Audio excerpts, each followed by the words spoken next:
बिस्मिल्लाहिर्रहमानिर्रहीम, अस्सलाम वालेकुम, गुड मॉर्निंग। 24/9 में खुश आमदीद। मैं हूँ आपके साथ सीमल हाशमी। अस्सलाम वालेकुम और मैं हूँ अबूज़र मौज़म। आपको गुड मॉर्निंग। सिमल आपको गुड मॉर्निंग। उम्मीद करते हैं आपका दिन खैरियत से गुजरे। और इसके साथ साथ जैसे कि हमने देखा है कि कोरोना वबा के हवाले से पूरी दुनिया से डिफरेंट अपडेट्स आ रही हैं। कहीं पर इसमें बेहतरी आ रही है, कहीं पर वैक्सीन में तेज़ी आ रही है और ऐसे भी कुछ ममालिक हैं जिसमें भारत भी है जहाँ पर केसेस कुछ कम नहीं हुए। वहीं पर हमने देखा है कि लॉकडाउन में कमी आई, तजारती मामला बेहतर हुए और सबसे इम्पॉर्टेंट जो कि आजकल डिसीजंस लिए जा रहे हैं कि एग्ज़ाम्स होने या नहीं होने, पाकिस्तान में ये बहुत ज़ेर बहस है। बिल्कुल बहुत ज़ेर बहस है। स्टूडेंट्स मुसलसल प्रोटेस्ट कर रहे हैं। दो ही डिमांड्स हैं, या तो पेपर्स मुलतवी कर दिए जाएं, आगे कर दिए जाएं, या फिर बगैर इम्तिहान के प्रमोट कर दिया जाए।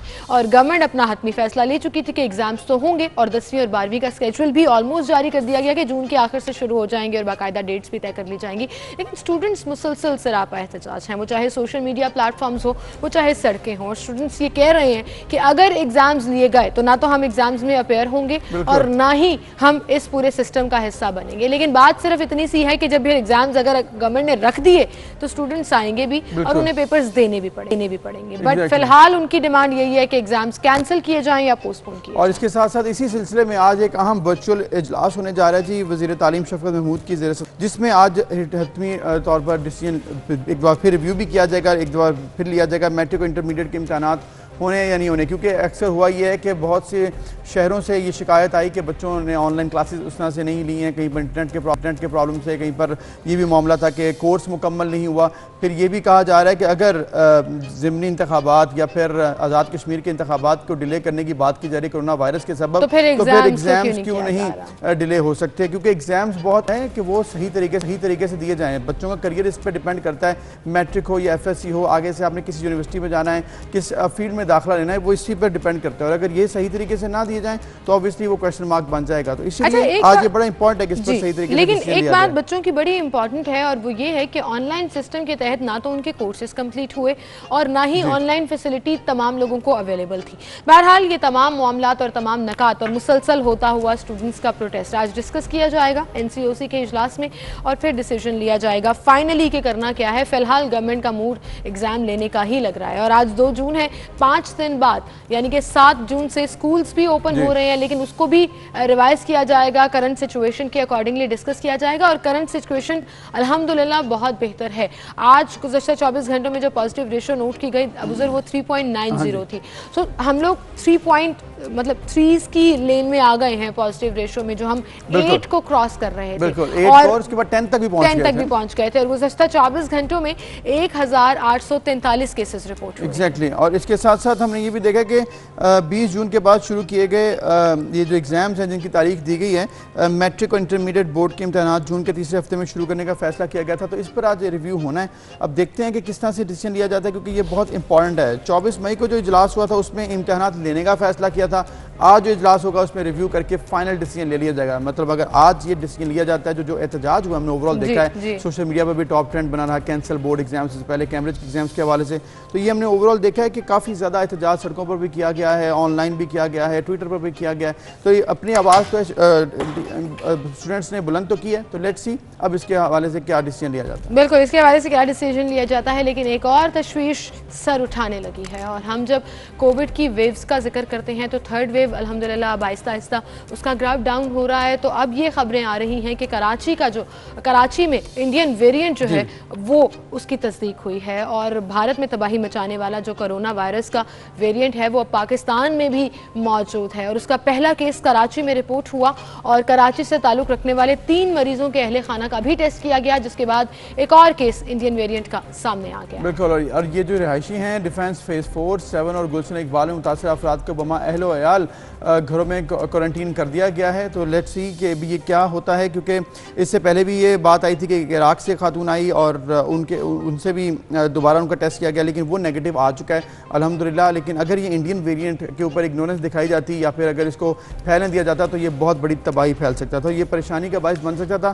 तो इसलिए गवर्नमेंट की बड़ी अच्छी चीज़ है, सिंध गवर्नमेंट की स्पेसिफिकली, क्योंकि वो इसको मॉनिटर कर रहे थे, एयरपोर्ट पर लोगों को देखा और इंडियन वेरिएंट होने के ऊपर फ़ौरन क्वारंटीन कर दिया गया। बिल्कुल फ़ौरन क्वारंटीन कर कर लिया, लेकिन उसके साथ साथ एक पैरेलल मरहला जो चल रहा है वो पाकिस्तान में वैक्सीनेशन का है, और वैक्सीनेशन के लिए मुख्तलिफ सेंटर जो हैं वो शहरियों को कैटर कर रहे हैं। और अब एक अच्छी खबर यह है कि पाकिस्तान में तैयार करदा कोरोना वैक्सीन पाकवैक भी लॉन्च कर दी गई है, और पाकवैक कोरोना वैक्सीन पाकिस्तान में तैयार और पैक होने वाली ये पहली वैक्सीन है। इस्लामाबाद में इसकी बाकायदा लॉन्चिंग के मौका पर असद उमर ने कहा कि कोई बीमारी फैमिली और मजहब को नहीं देखती और मसाइल के हल के लिए फौरी फैसले करने चाहिए। कोरोना वायरस पूरी दुनिया के लिए एक बहुत बड़ा चैलेंज है, और ये बात उनकी 100% दुरुस्त है कि अल्लाह का करम रहा है कि पाकिस्तान में सूरत हाल अल्हम्दुलिल्लाह जी, पाकिस्तान में सिचुएशन बेहतर भी है और पाकिस्तान ने अब पाकवैक भी लॉन्च कर दी है। तो इस पर हम बात करेंगे। डॉक्टर नौशीन हामिद साहिबा हमारे साथ मौजूद हैं, पार्लिमानी सेक्रेटरी हेल्थ हैं। डॉक्टर साहिबा, बहुत शुक्रिया, आपने वक्त दिया। और जैसे कि हम ओवरऑल कोरोना की बात कर रहे थे, तो इसमें बहुत इंपॉर्टेंट एक मरहला पाकिस्तान ने अबूर कर लिया है, पाकवैक को तैयार किया है चाइना की मदद से। ये बहुत बड़ी अचीवमेंट है। कैसे इस तक पहुंचे और इसकी लॉन्चिंग आज होने जा रही है, तो क्या कहेंगे आप? जी देखें, सबसे पहले तो ये कि ये वो वैक्सीन है बायो जिसकी क्लिनिकल ट्रायल्स जो फेज 3 के थे वो पाकिस्तान में हुए थे। तो उसकी वजह से इस कंपनी के साथ हमारा एक माहिदा था कि ये हमें टेक्निकल जो हमारी ट्रांसफ़र ऑफ टेक्नोलॉजी जो है वो हमें करेंगे जब ये ट्रायल्स इंशाल्लाह ताला जैसे कामयाब हुए। तो उस माहदे के तहत उन्होंने अपनी ये टेक्नोलॉजी जो है ये पाकिस्तान को ट्रांसफ़र की है, और उन्होंने इनिशियल स्टेज में हमें इसका एक रॉ मटेरियल जिसको हम कॉन्सेंट्रेट कहते हैं इस वैक्सीन का, वो हमें प्रोवाइड किया। उनकी चाइनीज टीम आई और NIH इस्लामाबाद में उनकी गाइडेंस में और उनकी ट्रेनिंग के नीचे हमारी जो अपनी टीम थी उन्होंने इसको फॉर्मुलेट किया और फिर इसको फिल और फिनिश किया, यानी कि इंडिविजुअल पैकिंग्स में उसको फॉर्मुलेट करके किया। ये भी एक बहुत टेक्निकल प्रोसीजर था और मुश्किल प्रोसीजर था, मगर अल्हम्दुलिल्लाह पाकिस्तानी टीम ने इसको बहुत कामयाबी से पूरा किया है। तो ये चूंकि उनकी एक बाइंडिंग थी हमारे साथ कि वो हमें इस क्लिनिकल ट्रायल्स करने के एवज में ये हमें ट्रांसफ़र करेंगे टेक्नोलॉजी, तो इस सिलसिले में ये वैक्सीन हमें प्रोवाइड की गई है। और मैं समझती हूँ कि आने वाले दिनों में इंशाल्लाह ताला ये जो कॉन्सेंट्रेट अभी हम रॉ मटेरियल बाहर से मंगवा रहे हैं इसकी भी जरूरत नहीं पड़ेगी हमें, वो भी हम खुद बनाएंगे। बिल्कुल, ये तो बड़ा ज़बरदस्त हो जाएगा। सो डॉक्टर साहबा, इससे इसका मतलब है कि अब हमारे पास वैक्सीन की जो खेप है उसकी कमी नहीं हो पाएगी, अब ज़्यादा से ज़्यादा लोग जो हैं वो डेफिनेटली केटर हो सकेंगे।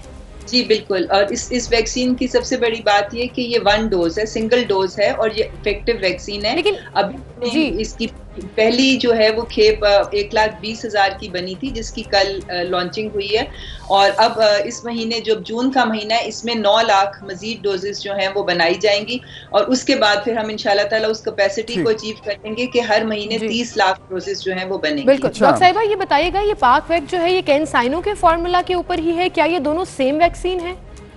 जी बिल्कुल, ये कैंसिनो का ही फॉर्मूला है, मगर चूंकि ये पाकिस्तान में फॉर्मुलेट हुई है और चाइनीज गवर्नमेंट से कॉन्ट्रैक्ट के तहत इसको हमने अपना नाम दिया है पाकवैक का। ये वही फॉर्मूला है जो कैंसिनो बायो का है जिसके क्लिनिकल ट्रायल्स पाकिस्तान में। सही डॉक्टर साहबा, जैसे कि आप बता रही हैं कि अब आइंदा मरहले में इसकी प्रोडक्शन जो है वो भी पाकिस्तान में होगी, मुकम्मल तौर पर कंसंट्रेशन भी इसकी यहीं पर तैयार होगी। तो ओवरऑल जिस तरह से बात की जाती है कि पाकिस्तान में टारगेट 7 करोड़ की आबादी को टारगेट किया हुआ है कि इनको वैक्सीन करनी है, आपको क्या लग रहा है जो इस वक्त सिचुएशन है, जिस स्पीड से हम चल रहे हैं, 4-4 लाख तक करीब पहुंच गई है वैक्सीन, लेकिन मजीद कितना काम होना बाकी है और किस तरह से इसको मैनेज करना है, कौन सी वैक्सीन कितनी लगेगी? देखिए, कल इंशाल्लाह ताला अब जिस तरह से थर्सडे को जो है वो 18+ जो हमारी पॉपुलेशन है उनके लिए भी ये वैक्सीन का अमल शुरू हो जाएगा, तो मैं समझती हूँ इससे मजीद तेजी आएगी। अभी हमने तकरीबन ये 5 लाख की कैपेसिटी है हमारे पास डेली वैक्सीनेट करने की। इसको इंशाल्लाह ताला हुकूमत का इरादा है 8 लाख पर डे पर लेकर जाने का, और ये इंशाल्लाह आने वाले दिनों में आप देखेंगे कि ये 8 लाख पर डे पे इंशाल्लाह हम पहुंच जाएंगे।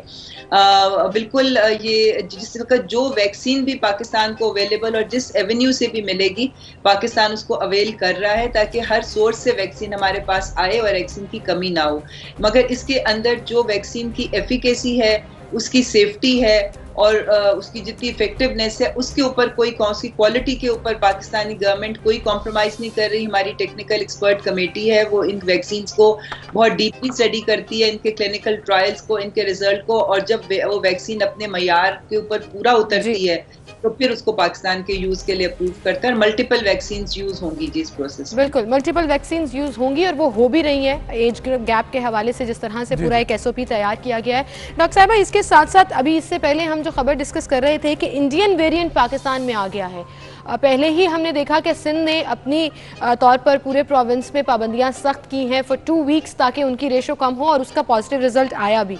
इंडियन वेरिएंट के लिए क्या एसओपीज़ हैं, क्या तैयारी है हमारी, खुदा ना खास्ता अगर फिर से ये 4th वेव तो नहीं बनने जा रही? देखिए, अल्लाह ताला से अच्छी उम्मीद है कि इंशाल्लाह ताला पाकिस्तान ने बहुत स्ट्रॉन्ग विजिलेंस रखी थी। जब से ये भारत की सिचुएशन जब खराब हुई है तो हमने अपने बॉर्डर्स जो हैं वो टोटली इनके लिए मतलब सील कर दिए थे।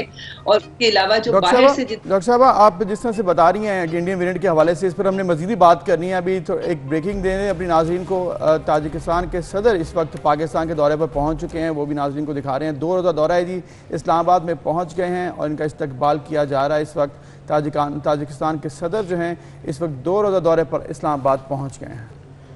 ये मनाज़र आप देख रहे हैं इस्लामाबाद से, जहां पर ताजिकिस्तान के सदर इमाम अली रहमान 2 रोज़ा दौरे पर पाकिस्तान पहुंच गए हैं। उनका इस्तकबाल किया गया और इस वक्त आप मनाज़र देख रहे हैं इस्लामाबाद के, जहां पर उनका भरपूर इस्तकबाल किया गया। ताजिकिस्तान के सदर इमाम अली रहमान 2 रोज़ा दौरे पर इस्लामाबाद पहुँच गए हैं। और इसके साथ साथ आपको ये भी बताएं कि इस अहम तरीन दौरे में 2 तरफ़ा ताल्लुकात और इसके साथ साथ पाकिस्तान के तजारती ताल्लुकात पर बात भी होगी और MOUs पर साइन भी किया जाएगा। वफाकी वज़ीर खुसरो बख्तियार ने इनका इस्तकबाल किया है। इमरान खान की दावत पर पाकिस्तान का दौरा कर रहे हैं ताजिकिस्तान के सदर। वज़ीर-ए-आज़म इमरान खान के दौरे के दावत पर इस वक्त 2 रोज़ा दौरा पाकिस्तान, और उम्मीद है कि उनका दौरा बड़ा अच्छा गुजरेगा, बड़ा ज़बरदस्त रहेगा ये दौरा। गुफ्तगू का सिलसिला हम आगे बढ़ाएंगे। डॉक्टर नौशीन हामिद हमारे साथ हैं। जी डॉक्टर साहिबा, आप बात कर रही थी इंडियन वेरिएंट के हवाले से, वहीं से कंटिन्यू कीजिएगा। इसके लिए जी एयरपोर्ट्स के ऊपर विजिलेंस हमारी स्ट्रॉन्ग है। इसका सिलसिला ऐसे है कि जो लोग भी, जो फ्लाइट्स भी यहाँ पे लैंड कर रही हैं इस वक्त पाकिस्तान में, उनकी एक तो आपको पता है कि तादाद कम कर दी गई है ताकि पैसेंजर्स का इन्फ्लक्स कम होगा तो उनको मॉनिटर करना ज्यादा आसान होगा। बिल्कुल। और दूसरी चीज ये कि उनके लिए एक ये कंपल्सरी है कि वो कोविड नेगेटिव का सर्टिफिकेट या जो रिपोर्ट है वो लेकर वो फ्लाइट को बोर्ड करेंगे।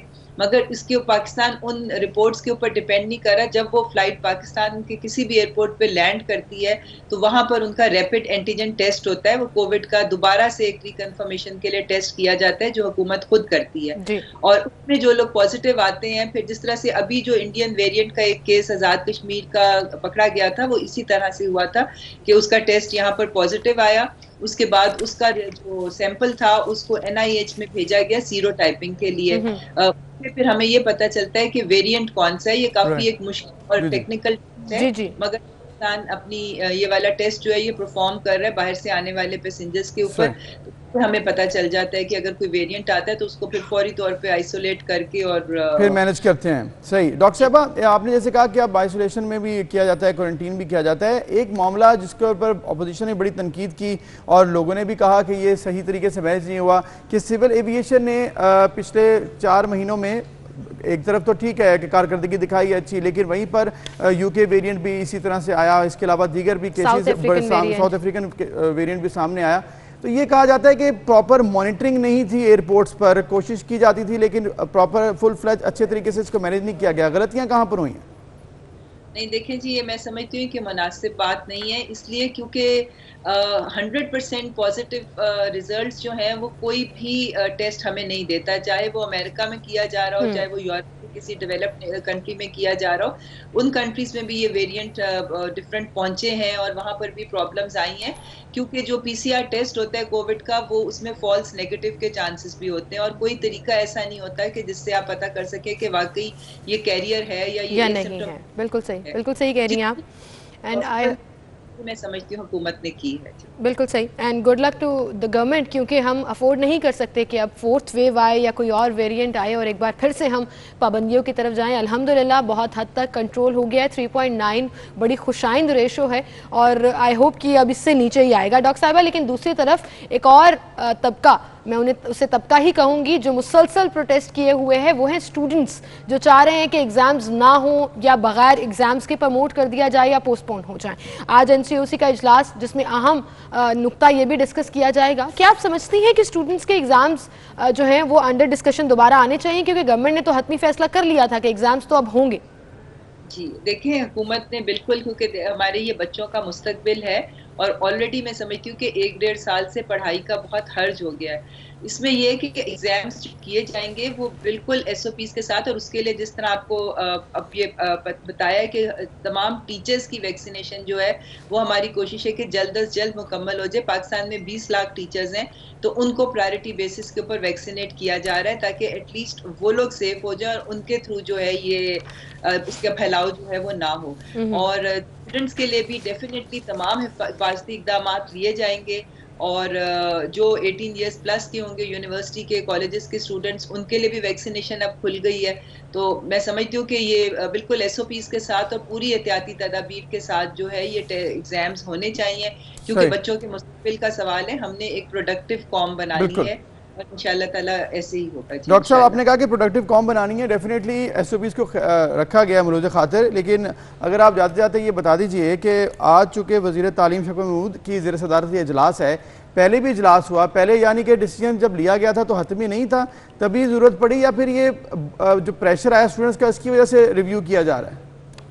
नहीं, देखें जी, एनसीओसी में जो डेली मीटिंग होती है वो एक इवॉल्विंग सिचुएशन को स्टडी किया जाता है, क्योंकि कोरोना वायरस वो एक हमारी वबा है, वो पेंडेमिक है जिसकी डेली बेसिस के ऊपर इसमें चेंजेस आते हैं। आपका डाटा चेंज होता है, आपके एरियाज जो इफेक्टेड हैं वो चेंज हो रहे होते हैं। तो ये इसलिए हमें इसको रोज़मर्रा के बेसिस के ऊपर या कम से कम हफ्तावार जो है इसको रिव्यू करना पड़ता है, और सिचुएशन के मुताबिक जो है वो डिसीजंस चेंज भी होते हैं, रिव्यू भी होते हैं। जी, तो इसमें भी बहुत सारी, जब पिछली दफ़ा डिसाइड हुआ था उसके बाद तभी कहा गया था कि जब भी वो फैसले की इम्प्लीमेंटेशन की डेट आती है उससे पहले रिव्यू हमेशा ही होता है तमाम फैसलों के बारे में। सही।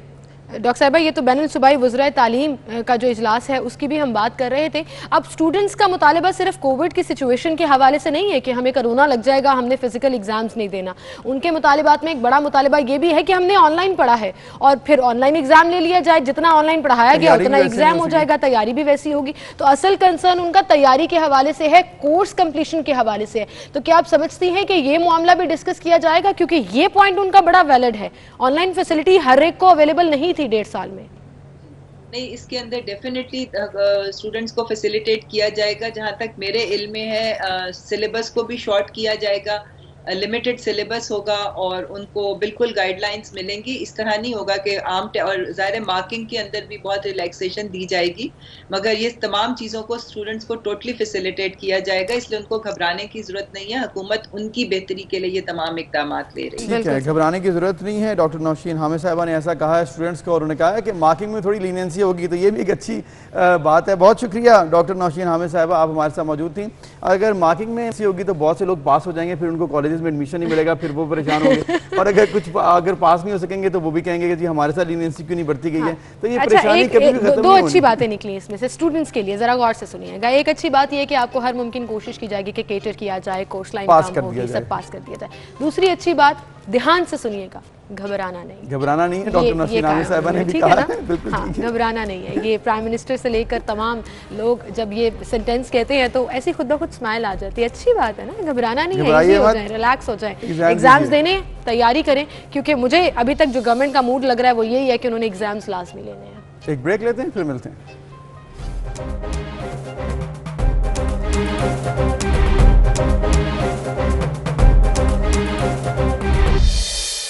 नाज़रीन, हम बात करें कोरोना वायरस की और इसके साथ साथ एक बहुत इंपॉर्टेंट फैक्टर इंडियन वेरिएंट का, क्योंकि अगर ये इंडियन वेरिएंट फैल जाता है पाकिस्तान में तो फिर उसकी वजह से एक नया चैलेंज सामने आ सकता है। तो अभी तो जो कि एक या दो केसेस मैक्सिमम सामने आए हैं वो कराची में थे, और पहले हमने ये भी देखा कि जब कराची में पहले भी केसेस जब यूके वेरिएंट का आया था तो फिर उसके बाद फैल गया था पूरे पाकिस्तान में। तो अब यही टाइम है कि इसको वहीं पर रोक लिया जाए, क्योंकि एक डर, खौफ, पैनिक, साइकोलॉजिकल प्रेशर जो है वो इससे बहुत पड़ता है। साउथ अफ्रीकन या यूके वेरिएंट जब आया था आपने देखा, फिर उसके बाद हमारी पॉजिटिव रेशो कितनी ऊपर गई और उसकी ट्रांसमिशन का जो उसका प्रोसेस था वो 70% ज़्यादा था। तो इसका मतलब वो बहुत तेज़ी से फैल रहा था। खुदा ना खास्ता इंडिया में जो सिचुएशन है वो इंडियन वेरिएंट कितनी तेज़ी से फैलता है उससे हमें ज़रा एहतियात करनी है और अंदाज़ा लगाकर अपना ख्याल खुद रखना है। इस पर हम बात करेंगे। पार्लिमानी सेक्रेटरी हेल्थ सिंध कासिम सोमरू साहब हमारे साथ मौजूद हैं।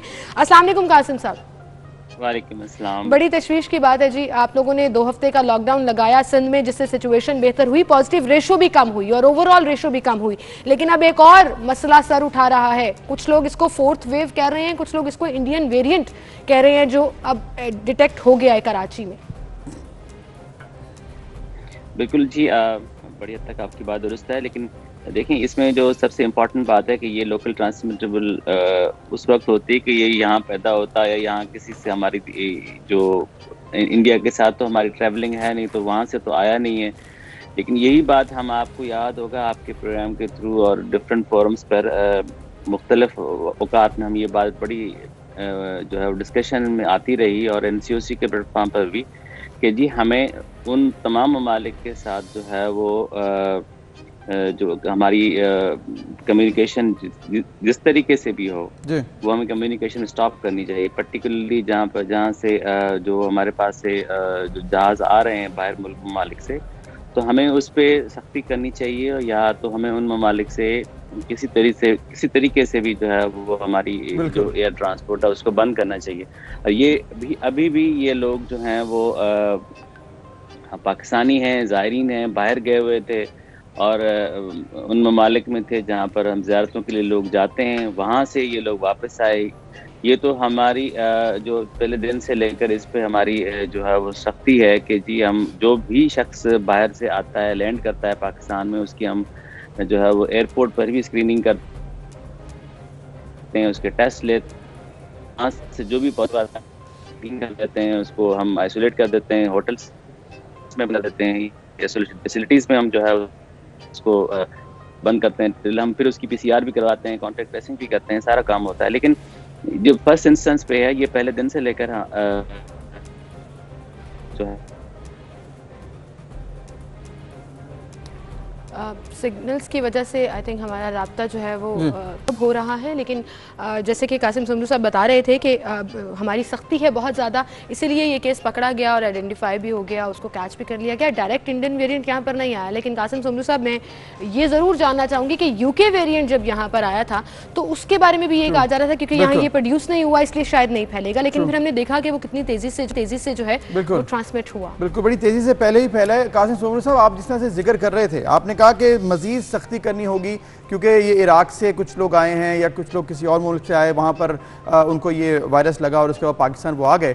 ये बताइएगा कि कितनी मज़ीद सख्ती, क्या तरीका किया जाए, क्योंकि आप फ़्लाइट्स को टोटली बंद तो नहीं कर सकते हैं, आपकी मॉनिटरिंग बेहतर होनी है, वो किस हद तक मज़ीद हो सकती है, यही एक चैलेंज है हमारे लिए। ये बहुत बड़ा चैलेंज है, ये एक छोटा सा चैलेंज नहीं है, बहुत बड़ा चैलेंज इन अ वे कि आप फ्लाइट्स बंद नहीं कर सकते, लेकिन उन ममालिक के साथ जहाँ पर इस किस्म के स्प्रेड है वहाँ पर हमें कहीं ना कहीं से तो सख्ती करनी पड़ेगी, कहीं ना कहीं से तो फ्लाइट्स का कोई मैकेनिज्म हमें बनाना पड़ेगा।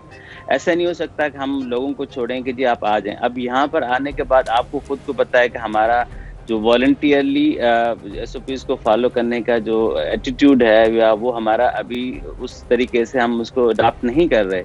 तो इसका मतलब ये हब ने अभी क्या किया, वो लोग आए, उनको हमने घरों जो है ना वो अपने घरों में गए हैं, तो हमने उनको घरों में न सिर्फ बंद किया, बाहर जो है वो हमने सिक्योरिटी भी लगाई है कि they should not go out.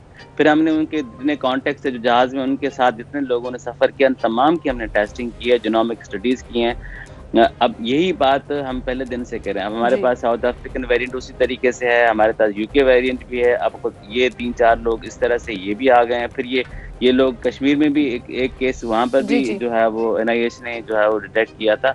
तो हमें ये बड़ा इस पे दुनिया में तो ज़ाहिर है जिस तरह से स्टडीज़ हो रही हैं, जिस तरह से साइंटिफिकली उस पर रिसर्च हो रही हैं, हम ज़ाहिर है उतने इक्विप्ड नहीं है, लेकिन तो हमें अपने अंदर में जो चीज़ें ठीक करनी चाहिए कि वो ये ठीक करनी है कि हम किसी तरीके से इन चीज़ों को अंदर आने से रोकें पहले इंस्टेंस पे, और जब आती हैं उसके बाद ये बहुत बड़ा चैलेंज बन जाता है हमारे गवर्नमेंट्स के लिए, क्योंकि लोग उस तरह से गवर्नमेंट्स के साथ या स्टेट की जितनी एनसीओसी गाइडलाइंस हैं, हमारे सिंध गवर्नमेंट की गाइडलाइंस हैं जो हम देते हैं, फिर हमारे तमाम आपके थ्रू आपका बहुत बड़ा रोल है। वी रियली थैंक हम मीडिया ने जिस तरह से इस पे लोगों का गवर्नमेंट्स का साथ दिया है। ये तमाम लोग हमें मिल के जो है ना हमें कहीं ना कहीं इस पे स्टांस लेना है कि जी आप ये नहीं कर सकते, यू कैन नॉट गो। आप एक जिम्मेदारी का मुजाहरा करना चाहिए कि अगर आप इन्फेक्टेड हैं तो आप प्लीज अपने घर के अंदर बंद होंगे, तब जाकर ये स्प्रेड रोकेगा। बिल्कुल सही। और कासिम साहब आपने बिल्कुल ठीक कहा, जब तक लोग खुद कोऑपरेट नहीं करेंगे, रिस्पॉन्सिबिलिटी नहीं निभाएंगे, तब तक मुमकिन नहीं है इसको कंट्रोल करना। लेकिन कराची और सिंध ने खसूसन हमेशा स्टैंड लिया अपने विद इन प्रोविंस रेशोज को देखते हुए। और हमने देखा कि सबसे पहले जब सिंध में वायरस आया था और कोविड वायरस जब शुरू हुआ था, तब भी इतने सख्त इकदाम थे और बड़ी तेजी से उसको कंट्रोल कर लिया। और अभी भी बाकी तमाम सूबों में नरमी हुई और कराची और सिंध ने इसको थोड़ा सा सख्ती की ताकि रेशो कम की जाए। देखें, हमने अपने प्रोविंस में जो है वो जितने हमारे बड़े शहर हैं, कराची हो, हैदराबाद हो, सक्खर हो या लारकाना या नवाबशाह, खैरपुर, मीरपुर खास, हमने अभी भी वहाँ पर सख्ती रखी है। इवन हमारे जो छोटे छोटे शहर हैं वहाँ पर भी हम कोशिश पूरी करते हैं कि सख्ती के, लेकिन यकीन ये बात आपकी दुरुस्त है कि हम लोग हमसे उस तरीके से कोऑपरेट नहीं करते। फिर इस पे जो है ना जो सबसे जो हमें दुख वाली बात लगती है वो अब देखें, कल आपकी एक कराची में एक पॉलिटिकल पार्टी ने ताजरों के साथ मिलकर प्रेस कॉन्फ्रेंस किया कि जी हम ये नहीं करने देंगे, हम आपके गिरेबानों में पकड़ेंगे। ये गिरेबानों में पकड़ने वाली बात आप बेशक पॉलिटिकल स्टंट के तौर पर तो बेशक यूज करें, लेकिन इस बीमारी पे खुदारा कोई सियासत ना करे। ये बीमारी है, ये लोगों की जान लेती है, ये लोगों को ट्रॉमा में डालती है, लोगों को साइकोलॉजिकल इफेक्ट करती है साइकोलॉजिकली। और फिर दूसरा जो सबसे इम्पोर्टेंट कासिम सोबरू साहब, आप जैसे जिक्र कर रहे हैं, ओवरऑल आपने कहा कि मजीद सख्ती भी करनी होगी और ये मसला जो है वो सभी का मसला है, इसमें सियासत नहीं होनी चाहिए। बिल्कुल ठीक। अगर एक क्वेश्चन लास्ट आपसे पूछ लें वैक्सीन के हवाले से, तो ये बताइएगा कि वैक्सीन के बारे में सिंध हुकूमत के कुछ तहफ़्फ़ुज़ात थे कि वैक्सीन की जो फराहमी है वो थोड़ी सी स्लो थी, उतनी क्वांटिटी नहीं मिली है। वैक्सीन तो सुबह आप खुद भी मंगवा सकते हैं, तो वैक्सीन की इस वक्त सिचुएशन कैसी है?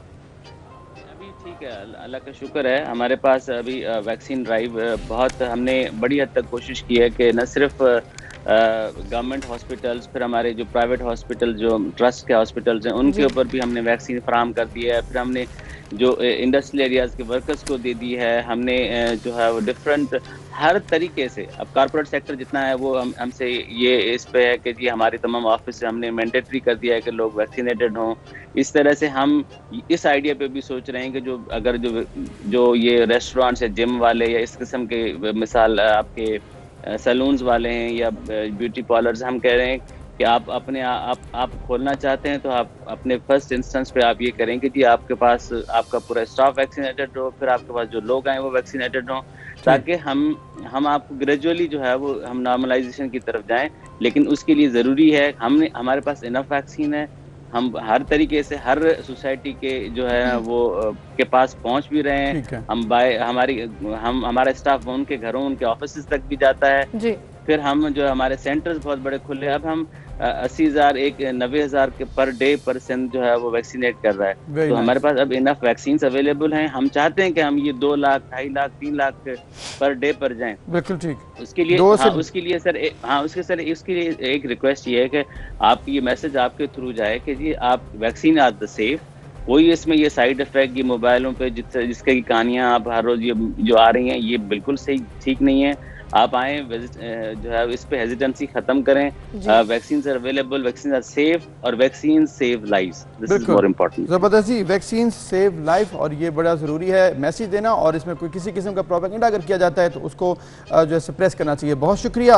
कासिम सोमरू साहब मौजूद थे और उन्होंने कहा कि अभी वैक्सीन की फराहमी जो है उसमें कोई मसला नहीं है, दैट इज़ गुड, और इंशाल्लाह आहिस्ता आहिस्ता जो टारगेट्स हैं वो भी पूरे होते जाएंगे। एंड आई थिंक ये बड़ा अप्रिशिएबल है कि आप एम्प्लॉयर्स को कनेक्ट कर रहे हैं, मतलब ताजिर बरादरी को कह रहे हैं, सैलून्स मालिकान को कह रहे हैं, रेस्टोरेंट मालिकान को कह रहे हैं कि अपने स्टाफ को खुद वैक्सीन कराएं। जब वैक्सीन लगेगी तो वो हर्ड इम्यूनिटी भी बूस्टअप होगी और सिचुएशन भी बेहतर होगी। बिल्कुल। और इसके साथ साथ हम आगे बढ़ते हैं और एक बहुत इंपॉर्टेंट न्यूज़, क्योंकि PSL जो है उसके हवाले से कल भी हमने बात की थी कि शेड्यूल जारी हो जाएगा, लेकिन अभी भी शेड्यूल जारी नहीं हो सका है। उसकी बड़ी वजह यह है कि जी भारतीय ब्रॉडकास्टर जो हैं उनको अभी अलाउ नहीं किया गया, उनको दुबई वापस भेज दिया गया है, यानी कि अबू धाबी में चूंकि ये टूर्नामेंट होना है बाकी का, लेकिन उनको अबू धाबी से दुबई भेज दिया गया। ये बहुत बड़ा प्रॉब्लम है इस वक्त पाकिस्तान के लिए, PSL के लिए। और अब ये देखते हैं कि क्या इनेकाद ख़तरे में है या नहीं है, इस पर हम बात करेंगे। हमारे साथ टेस्ट क्रिकेटर पाकिस्तान के तौफीक उमर साहब मौजूद हैं, उनसे हम जानेंगे कि इस वक्त सिचुएशन क्या है, कैसे वो देखते हैं। तौफीक साहब, बहुत शुक्रिया, आपने वक्त दिया। ये जो इस वक्त PSL की सिचुएशन है,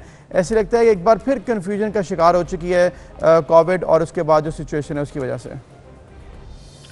देखिए, बिल्कुल बहुत ज़्यादा प्रॉब्लम्स हैं। मतलब पहले प्लेयर्स के जो वीज़ा का प्रॉब्लम्स आ रहा था वो क्लियर नहीं हो रहे थे। उसके बाद फिर ये भी जो ब्रॉडकास्टर्स का मसला आ गया, ये आया है। उसके पहले मतलब साउथ अफ्रीका से कुछ प्लेयर्स थे, कुछ इंडिया से कुछ फ्लाइट्स आनी थी, तो वो भी अलाउ नहीं कर रहे थे। लेकिन बहुत सी चीज़ें जो हैं वो टाइम के साथ साथ सॉल्व हुई हैं। होपफुली कि ये चीज़ भी सॉल्व हो जाएगी। और इसमें मैं समझता हूँ कि पाकिस्तान जो भी PSL की इंतज़ामिया है या जो भी उनके लोग हैं, उनको मैं क्रेडिट जरूर दूंगा कि इतनी मुश्किल सिचुएशन में भी उन्होंने जो है वो हिम्मत निकाली और वो चीज़ों को सॉल्व करते गए और वो बेहतर होती रही। और अल्लाह करे कि ये PSL मुझे, क्योंकि हमारे पास सिर्फ इस साल में यही विंडो है जिसमें हम ये मैचेस करवा सकते हैं। उसके बाद फिर इंटरनेशनल कमिटमेंट्स हैं और फिर हमारे पास कोई विंडो नहीं है कि हम PSL के बकिया जो मैचेस हैं वो करवा सकते हैं। बिल्कुल सही, और ये बात आपकी ठीक है कि PSL के बकिया मैचेस होने चाहिए। एक बड़ा स्टेट ऑफ द आर्ट हमारा टूर्नामेंट है, एक लीग है जो हमने शुरू की, and we are so proud of it. तो ये कंप्लीट ज़रूर होना चाहिए। लेकिन तौफीक साहब, हमेशा ये कहा जाता है कि अगर प्लान A काम ना करे तो प्लान B भी हो। हमारे पास ऑल्टरनेट कोई नहीं है PCB के पास। क्या हम इतना डिपेंडेंट है सिर्फ इसी चीज़ के ऊपर कि हम ऑल्टरनेट या प्लान B रखते ही नहीं है? देखिए, ऑलरेडी इन्होंने काफी प्लान किया हुआ था, क्योंकि पहले तो यही चल रहा था कि पाकिस्तान में ये हो, लेकिन जिस तरह से पाकिस्तान में ये पिछले दिनों केसेस बढ़ रहे थे, क्योंकि इतना आसान नहीं था। स्पेशली आपको जैसे पता है कि कोविड में हर कंट्री के अपने प्रोटोकॉल्स होते हैं, अपने उन्होंने लॉ बनाए होते हैं, तो इतना आसान नहीं था UAE में भी जाके ये लीग करवाना। मुझे ऐसा लगता है कि मतलब क्योंकि वहाँ की क्रिकेट बोर्ड ने और गवर्नमेंट ने ज़रूर PSL की जो इंतजामिया उनको कोई ना कोई उन्होंने गारंटी या कुछ इस तरह की कमिटमेंट की होगी जो वहाँ पे वो शिफ्ट कर गए थे। अदरवाइज इतना इन दिनों में आपको पता है कि किसी दूसरे कंट्री, हर कंट्री के अपने प्रोटोकॉल्स हैं, अपने रूल्स हैं, तो इतना आसान नहीं होता। लेकिन फिर भी होपफुली इंशाल्लाह कोई 1-2 दिन में सिचुएशन जो क्लियर हो जाएगी। और ये तौफीक साहब अचानक ही हुआ है। अबू धाबी हेल्थ मिनिस्ट्री ने एतराज़ अचानक से कर दिया। 2 दिन से तो इंडियन जो ब्रॉडकास्टर्स थे वो ऑलरेडी मौजूद थे अबू धाबी में, उनको अचानक से कहा कि आप आइसोलेशन में चले जाएं यहाँ से। तो अब ये जो मामला है, इससे आपको क्या मैसेज मतलब हमें आता है कि आप देखिए कि पाकिस्तान में कितने साल से क्रिकेट हो रही है, यहाँ पर मैचेस भी होते हैं, लेकिन अब हमें यहाँ से समझ में आई है बात कि ब्रॉडकास्टर्स का होना, टेक्निकल स्टाफ का होना, अपना हैंडलर्स का होना कितना ज़रूरी था। लगता है कि आज से पहले ये हमें इतनी इंपॉर्टेंस की कि पहले कभी फील नहीं हुई। देखिए, जैसे मैंने पहले कहा है कि यहाँ पे ये कोविड डेज में हर कंट्रीज जो है वो डेली बेसिस मॉनिटर कर रहे होते हैं अपनी चीज़ों को। जैसे हमारे यहाँ भी NCOC जो है वो डेली बेसिस पे इसको मॉनिटर कर रहा है। वहाँ पे समटाइम्स ये होता है कि अगर केसेस बढ़ जाते हैं तो वो अपने उसको ज़्यादा स्ट्रिक्ट कर देते हैं अपने लॉज, और वहाँ पे लोगों का आना जो है उसको और ज़्यादा वो कम कर देते हैं। तो आई थिंक कि ये चीज़ें जो है वहाँ पे भी केसेस बढ़ गए हैं या क्या, ये इंडियन वेरिएंट का भी सुनने में आ रहा है कि वो बहुत तेजी से बढ़ रहा है। और जहाँ पे भी, तो आई थिंक कि ये चीज़ें जो है वहाँ की जो हेल्थ मिनिस्ट्री है उसको मॉनिटर कर रही होगी, तो उस लिहाज से वो अपने डे टू डे जो है वो अपने लॉज चेंज करती होगी। आई थिंक कि इस चीज़ को PCB ने और जो इंतजामिया वो देख रही होगी, और होपफुली इंशाल्लाह जो पूरी उम्मीद है कि आज इंशाल्लाह जो है वो बाकी मैचेस का जो वो शेड्यूल है वो इंशाल्लाह अनाउंस हो जाएगा। आज शेड्यूल इंशाल्लाह अनाउंस हो जाएगा और ये मैचेस दोबारा शुरू होंगे। टाइम फ्रेम जो आप विंडो का जिक्र कर रहे थे कि पूरे साल में सिर्फ इतनी ही विंडो है, ये जो टाइम फ्रेम है ये भी बड़ा मैटर करता है। अगर थोड़ा सा स्केड्यूल लेट अनाउंस किया गया तो फिर शायद मैचेस कम करने पड़े। इस हवाले से भी कोई इंडिकेशन नजर आ रही है आपको?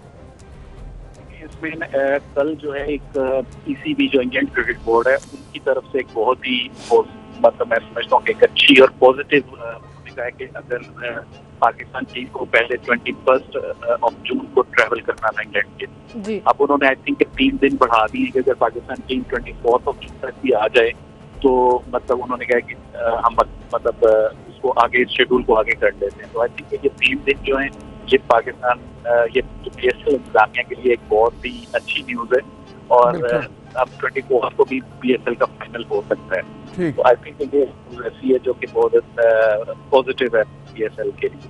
तो इसको देखते हुए मैं समझता हूँ कि 3 दिन का एक हमें मतलब विंडो और मिल गई है, थोड़ी सी विंडो और मिल गई है। आई थिंक कुछ पॉजिटिव इंडिकेशंस भी हैं इसमें। बिल्कुल तौफीक उमर साहब, जैसे कि आप कह रहे हैं कि विंडो तो भी है, उम्मीद करते हैं कि आज शेड्यूल जारी हो जाएगा, अगर ना भी हुआ तो एक दिन और लग जाएगा, इंशाल्लाह PSL होगा। इसके साथ साथ एक और अहम टूर्नामेंट जिसकी अब सब की नज़रें उस पर हैं, ICC T20 जो कि भारत में होना था, उसको भी डेडलाइन दी गई है कि अब बस चंद ही दिन है, डिसाइड कर लें, वरना फिर ये भी शायद UAE में ट्रांसफ़र हो जाए। तो आपको क्या लग रहा है कि UAE में ही T20 वर्ल्ड कप होगा और उसकी तैयारी कैसी देखते हैं आप?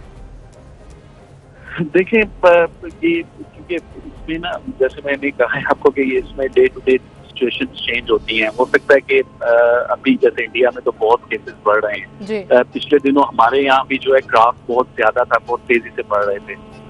अब ग्राफ अल्हम्दुलिल्लाह अल्लाह का शुक्र है कि हमारा नीचे आया है। अगर कल को कोई अभी देखिए 1 वीक बाद 10 दिन बाद, अल्लाह ना करे, मैं नहीं ये कहता, लेकिन अगर UAE में भी ग्राफ इस तरह से बढ़ना शुरू हुआ या तो फिर उनको दोबारा उस चीज को सोचना पड़ेगा। तो आई थिंक ये इस सिचुएशन में पहले प्रेडिक्ट करना कि जी यहाँ पे हो जाएगा तो वो बड़ा मुश्किल है। बिल्कुल सही, वो बड़ा मुश्किल है। और अभी अक्टूबर नवंबर में मैचेस होने हैं, लेकिन ICC ने तो डेडलाइन दे दी है 28 जून की। जी बताएं आपने कराना है या नहीं कराना, उसके बाद फिर इंडिया जो डिसाइड करेगा उसके अकॉर्डिंगली सिचुएशन और फर्स्ट इनिशिएटिव डिसीजन जो है वो लिया जाएगा। तौफीक साहब बहुत शुक्रिया आपका, आप हमारे साथ मौजूद थे, काफ़ी पुरुमीद लग रहे थे तौफीक साहब। PSL के मैचेस होंगे, हम भी पुरुमीद हैं, प्लीज़ मैचेस हों, कोई तो एंटरटेनमेंट देखने को मिले, कोई तो ऐसी बात आए जिसपे मैं अबू सर से लड़ सकूँ, अपनी टीम सेलेक्ट करके, और फिर मैं कह सकूँ देखा मेरी टीम इंशाल्लाह 1-2 दिन में ये डिसाइड हो जाएगा और ये होना भी चाहिए। पाकिस्तान और PCB जो है भरपूर कोशिश भी कर रहा है और इसके साथ साथ क्रिकेटर्स हमारे ऑलरेडी स्टाफ वहाँ पर मौजूद है। तो इंशाल्लाह बस 1-2 दिन की बात है, ये तमाम मुझे दूर हो जाएगी। PSL ज़रूर होगा, हमें पूरी उम्मीद है इसके साथ साथ। बिल्कुल, एक ब्रेक लेते हैं जी, फिर हाजिर होंगे।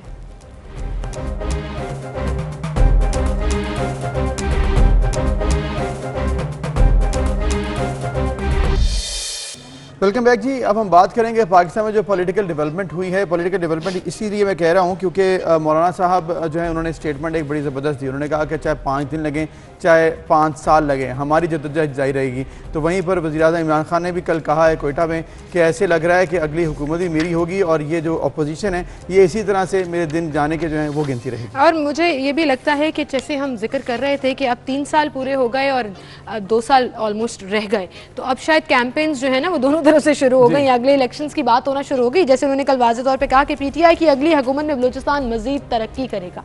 एक तो खान साहब बड़े कॉन्फिडेंट थे कि अगली हुकूमत भी उनकी है, दूसरा वो ये कह रहे थे कि इस हुकूमत में तो अभी हम कुछ नहीं कर सके, लेकिन हमें अगले 5 साल ऐसे वैसे उन्होंने नहीं कहा कि हम कुछ नहीं कर सके, ये आप अपनी तरफ से कह रही हैं। ऐसा प्रिसीव जरूर किया जा रहा है और ऐसी बात जरूर हो रही है। उन्होंने कहा अगली हुकूमत हमारी होगी, बलूचिस्तान मजीद तरक्की करेगा, मजीद काम करेंगे या काम करेंगे, that's all together the same thing. But ये बात उनकी बिल्कुल ठीक है कि वो उन्होंने ये वाज़े तौर पर अबू सर कह दिया कि जी अगली हुकूमत एक बार फिर होगी, तो वाकई हो सकती है या फिर नहीं हो सकती, ये तो वक्त ही बताएगा। लेकिन जो इस वक्त मौलाना फजल रहमान है उनकी जो स्टेटमेंट है, फिर बिलावल भुट्टो साहब ने कल कह दिया बड़े वाज़े तौर पर कि हमें तो क्यों आप कहते हैं वापस जाने के लिए, हमने वापस नहीं जाना PDM में, और PDM तो सिर्फ ऐसे लगता है गपशप के लिए रह गई है। इस पर हम बात करेंगे। सीनियर तजियाकार, सीनियर सहाफ़ी हैं और हमारे 24 न्यूज़ HD के एडिटर हैं डिजिटल, सलीम बुखारी साहब। सलीम बुखारी साहब बहुत शुक्रिया, आपने वक्त दिया। और जिस तरह से हम बात कर रहे हैं इस वक्त मौलाना फजल रहमान साहब और बिलावल भुट्टो साहब की स्टेटमेंट के हवाले से, पहले इनको ज़रा कैटेगोरिकली बताइएगा कैसी आपको लगी कल जो उन्होंने कहा। बहुत शुक्रिया आपका अबू सर, बड़े दिनों के बाद बात हो रही है आपसे। जहाँ तक मौलाना फजल रहमान के बयान का ताल्लुक है, मेरे ख्याल से उसमें तो ना पहले कोई तब्दीली आई है ना अब कोई तब्दीली आई है। वो तो मुसलसल एक अज़म के साथ लगे हुए हैं कि इस हुकूमत को घर भेजना है, और अभी जो रीएक्टिवेट करने की ख्वाहिश है उनकी कि PDM जो है वो दोबारा उसी तरीके से जल्द से जुलूस करेगी। डेट्स भी दे दी हैं उन्होंने, 4 जुलाई को है, सवात में होगा, फिर 16 को शायद कराची में है। तो पावर शो तो वो करेंगे, और मेरे ख्याल से अगर आप रिकॉल करें तो जलसे जो उनके हुए थे वो आप उनको किसी सूरत भी नाकाम नहीं कह सकते। बड़ी तादाद में लोग उन जलसों में आए थे। अब एक फैक्टर ये है कि पीपल्स पार्टी और ANP 2 जमातें ऐसी हैं जो अब PDM का हिस्सा नहीं है। दोनों तरफ से कोशिशें भी हुई हैं, हमने देखा है ये जो इजलास अभी हाल ही में PDM का, उसमें भी कोशिश की गई कि इनको किसी रिस्पेक्टेबल तरीके से वापस लाया जाए। वो स्ट्रॉन्ग है और उसके हवाले से गुफ्तगू बैकडोर पर भी चलती रही है। दो बड़े लीडर जो हैं वो जाके खुद मिले भी थे। आपको याद होगा राजा परवेज अशरफ साहब जाके मौलाना फजल रहमान से मिले थे। फिर आसिफ जरदारी साहब ने हुमरस को भेजा जो बहुत ही उनके कॉन्फिडेंट हैं। तो कोशिशें तो हुई हैं लेकिन इसकी कोई सूरत हाल नजर नहीं आ रही। पीपल्स पार्टी का तकाजा ये है कि आपने जो भी कोशिश करनी है वो पार्लियामेंट के अंदर रह के करें, वोट नो कॉन्फिडेंस लाएं, चाहे वो पंजाब हुकूमत है चाहे वो कैडर हुकूमत है जी। तो इस हवाले से जो अब सूरत हाल इस वक्त है उसमें तो लगता ये है कि इनकी राहें अब जुदा हैं और जुदा राहों के साथ किस किस्म का प्रेशर जो है वो बिल्डअप कर सकेगी पीडीएम जो है, ये मेरे ख्याल से उनके जलसों तक तो इंतजार करना पड़ेगा। बिल्कुल, और ये बड़ी अहम बात है कि जुदा राहों के साथ आप पार्लियामेंट में भी किस तरह लड़ सकेंगे। अभी बजट आ रहा है, ऑपोजिशन को एक पेज पर होना बड़ा जरूरी है। क्या आपको लगता है कि पार्लियामेंट के अंदर स्पेशली बजट के दौरान ऑपोजिशन वन एजेंडा पेश कर सकेगी? ऐसा तो नहीं होगा कि पीडीएम की जमातें एक तरफ होंगी, पीपल्स पार्टी एक तरफ होगी?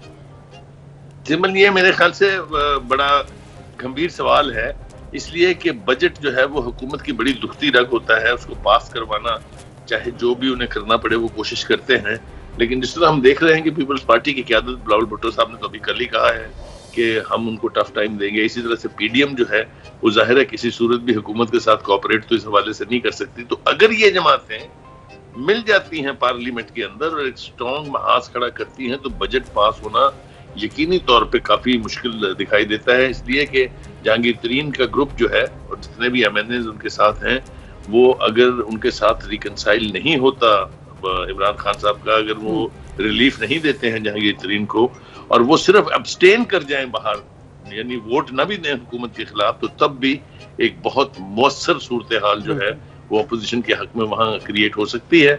अब देखना यह है कि अब बजट में बहुत ज्यादा दिन नहीं रह गए हैं और जहांगीर तरीन साहब का कल का बयान अगर आप देख लें तो वो मांग रहे हैं इंसाफ उनसे, इमरान खान साहब से, और याद दिला रहे हैं उनको कि वो जो आपके वादे थे कि इंसाफ मिलेगा, मुझे तो 2 महीने हो गए अभी तक इंसाफ नहीं मिला है। और इसी तरह से पंजाब में आपने देखा यहाँ भी एक शीना ग्रुप के नाम से एक नया ग्रुप बन गया है। तो मेरे ख्याल से बजट की पैसेज जो है वो काफी मुश्किल मरहला होगा हुकूमत के लिए। ठीक है, आपको लग रहा है कि बजट मुश्किल होगा, लेकिन बुखारी साहब ये बताइएगा कि जैसे बिलावल भुट्टो साहब ने कल कहा है कि पार्लियामेंट के अंदर तो हमारी हमेशा से जद्दोजहद जारी रही है और हमारा ये स्टांस भी रहता है कि पार्लियामेंट के अंदर ही ये मामला हो, इस्तीफे नहीं देने होते, इस्तीफों के खिलाफ थे वो। लेकिन पीडीएम की बाकी जमातें तो कहती थी कि इस्तीफे देने चाहिए और इसके साथ साथ हम लोगों को इस स्टेप पर जाना चाहिए। तहरीक अदम एतमाद का भी उन्होंने कल कहा कि ये लेके आनी चाहिए थी, हम इसके लिए कहते थे, ये भी नहीं आई। तो फिर सिर्फ यहाँ तक की बातें जो की जा रही हैं, आपको नहीं लग रहा कि थोड़ा सा डिले हो गया है, लेट हो गया है, बजट भी आने वाला है तो इस पर अब मुनसर होगी सारी बात पीडीएम की? देखिए, गुजारिश ये है कि ये दोनों ही धड़े जो हैं, चाहे पीडीएम की बाकी जमातें हैं और चाहे पीपल्स पार्टी और एएनपी हैं, वो हुकूमत का साथ तो नहीं दे सकते, लेकिन तारीख बड़ी जालिम चीज का नाम है। अगर आपको याद हो बलूचिस्तान की हुकूमत टूटने से लेके और फिर संजरानी साहब जो हैं उनके इंतखाब तक जो कुछ भी पीपल्स पार्टी का रोल रहा है वो किसी से ढका छुपा नहीं है। लेकिन बहरहाल मेरा ख्याल है ये शायद इत्तेहाद उस तरह से तो मुअस्सर ना हो सके जिसकी कोशिशें जो हैं शहबाज शरीफ साहब बड़ी शिद्दत से कर रहे हैं, वो परसुएट करने की कोशिश कर रहे हैं दोनों ही तरफ की क़यादत को कि बजट के हवाले से खास तौर से पार्लियामेंट के अंदर जिस ताकत के मुजाहरे की वो बात करते हैं उसका इजहार अब होना चाहिए। तो बजट का सेशन जो है वो कितना पुरसुकून और कितना यानी इंतशार कह लीजिए। जी बुखारी साहब, मुझे तो लगता है देखने की भी जरूरत नहीं है। जिस जालिम चीज का आपने जिक्र किया वो तारीख हमें बताती है कि वहां पर मछली बिकेगी और कानों पड़ी आवाज सुनाई नहीं देगी, और जो बजट पेश कर रहे होंगे वो कानों में सिर्फ हेडफोन लगाकर चुपचाप बोले जाएंगे, बजट पेश किए जाएंगे और वहाँ जो हंगामा होगा वो हर साल देखते हैं। मैं आपकी बात काट रहा हूँ, एक बहुत ही क्वालिटेटिव डिफरेंस है। अब वो एक तासुर ये है कि वो जो सब काम इमरान खान साहब के लिए कर देते थे या करवा देते थे वो शायद फैक्टर थोड़ा वीक है इस दफा। तो बजट पैसेज के लिए तो हुकूमत को अपना ही जोर आजमाना पड़ेगा। अच्छा। कोई उनके लिए बजट पास करवाएगा नहीं। लेकिन हुकूमत तो काफी कॉन्फिडेंट नजर आ रही है जी, वो बजट को लेकर ही नहीं अगली हुकूमत को लेकर भी। और जैसे कल स्टेटमेंट दी इमरान खान साहब ने, और मैं कोट एंड कोट बोलूंगी क्योंकि मेरे को एंकर थोड़े नाराज हो जाते हैं, मैं एक भी लफ्ज इधर करूं। उन्होंने कहा कि अगली हुकूमत पीटीआई की होगी, मतलब पीटीआई अगली हुकूमत में बलूचिस्तान में मजीद तरक्की करेगी। तो कहीं ऐसा नहीं लग रहा कि अगले इलेक्शंस की भी बात होना शुरू हो गई, कैंपेन शुरू हो गई, कॉन्फिडेंस भी है गवर्नमेंट में?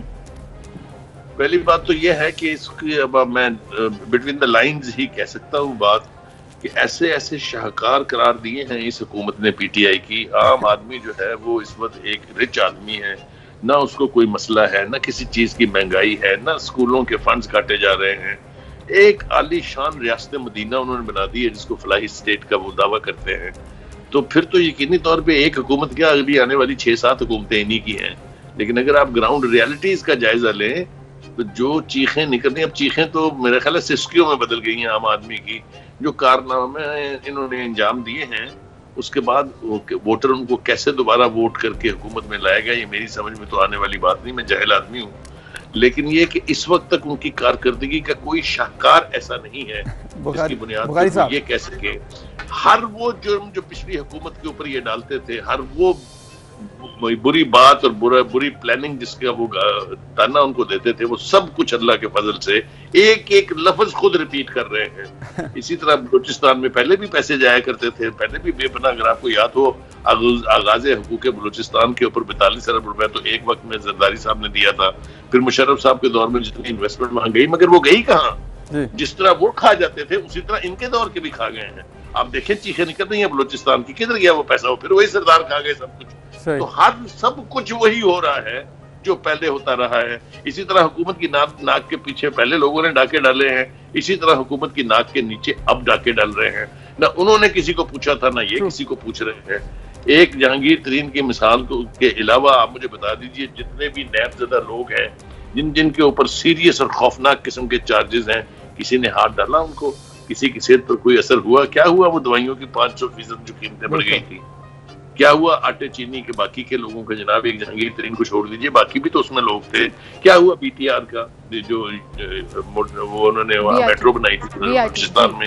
क्या हुआ मालम जब्बा का? क्या एक मिसाल नहीं है, बेपनाह मिसालें हैं। तो मैं ये कन्विक्शन के साथ ये बात कह रहा हूँ कि वो कोई जुर्म ऐसा नहीं है जो पिछली हुकूमतों ने किया हो और इस हुकूमत में ना हुआ हो। फिर ये ख्वाब देखना कि अगली हुकूमत भी 5 साल के लिए हमारी है, तो ये तो फिर अल्लाह ताला की है कि वो मौजज़े दिखा सकता है। बुखारी साहब, बल्कि इमरान खान साहब ने तो वजूहात भी बताई थी कल। उन्होंने कहा था कि अपोजिशन जो है वो हैरान और परेशान है कि अचानक से मुल्क में तरक्की कैसे हो गई इकॉनमी वाइज। हमारी जो इस वक्त फॉरेन एक्सचेंज है, फिर इसके अलावा जो हमारा स्टॉक एक्सचेंज है, GDP है। उन्होंने कहा कि देखें हमारे इस अरसे में कितनी तेज़ी से तरक्की हुई है कि किसी को यकीन भी नहीं आ रहा। मानी वो यकीन आ भी नहीं सकता, इसलिए कि वो जिस चीज़ का मुजरम करार देते थे इसाकदार को कि उसने फिगर फजिंग की है, वो माशाल्लाह इन्होंने तो शाहकार तरीके से की है कि 1.9 से ओवरनाइट 3.9 हो जाता है। तो इसको तो दुनिया भर में चैलेंज किया जा रहा है। पाकिस्तान में सियासतदानों ने भी चैलेंज किया है, इकोनॉमिक मैनेजर जो रिनाउंड है वो भी इसको चैलेंज कर रहे हैं। तो सिर्फ दावों से अगर फिगर के हेर फेर से तरक्की हो सकती है या आवाम के मसाइल हल हो सकते हैं, तो वो सरफेस पे फिर नजर भी आने चाहिए। आप देख लीजिए, मैं जो कुछ भी अपने पास से नहीं कह रहा हूँ। जिस तरीके से टीचर एहतजाज कर रहे हैं, किसानों को उन्होंने कहा कि जी उनकी जो दुनिया ही बदल के रह गई है, कोई थोड़ा बहुत रिलीफ जरूर मिला होगा उनको, लेकिन किसान ही तो आए थे ना इस्लामाबाद में मुजाहरा करने के लिए, जब उनके ऊपर लाठियां, गोलियां और पता नहीं क्या क्या बरसाया गया था। हलाकत भी हुई थी, अगर आपको याद हो। उन्हीं किसानों को वो कह रहे हैं कि वो अचानक नवाब बन गए हैं। तो बन गए होंगे, मगर मैंने जैसा कहा कि तारीख बड़ी जालिम चीज का नाम है, हर गुजरा हुआ दिन तारीख का हिस्सा है। तो हुकूमत की कारकर्दगी जो है वो उसके बिल्कुल सामने आने वाली है बहुत जल्द। बिल्कुल बुखारी साहब, अभी 2 रोज पहले भी हुआ ना सातजा पर, जिस तरह से पुलिस ने लाठीचार्ज किया, पत्थर बरसाए पेशावर में प्रोटेस्ट पर। बहरहाल प्रोटेस्ट तो अभी भी चल रहे हैं, लेकिन जो गुलशन में फूल खिले हैं वो अभी सिर्फ शायद हुकूमत को नजर आ रहे हैं। बाकी लोग इंतजार कर रहे हैं कि हमें भी नजर आए और चीजें पता लगे, वो 3.9 GDP हो या बाकी मामलात हो। दूसरी तरफ ऑपोजिशन की भी थोड़ी बात कर लेते हैं, और खास तौर पर मुस्लिम लीग नवाज। एक्सट्रीम कंफ्यूजन लग रही है जी, पता नहीं लग रहा कौन लीड कर रहा है, किस तरह से लीड कर रहा है। कभी मुफाहमत की बात होती है, कभी मरियम नवाज साहबा जो हैं वो सामने आती हैं, फिर पीछे हो जाती हैं। अब गवर्नमेंट इसका फ़ायदा उठा रही है, और कल वज़ीर दाखिला ने ये कह दिया कि नून से शीन निकले ही निकले।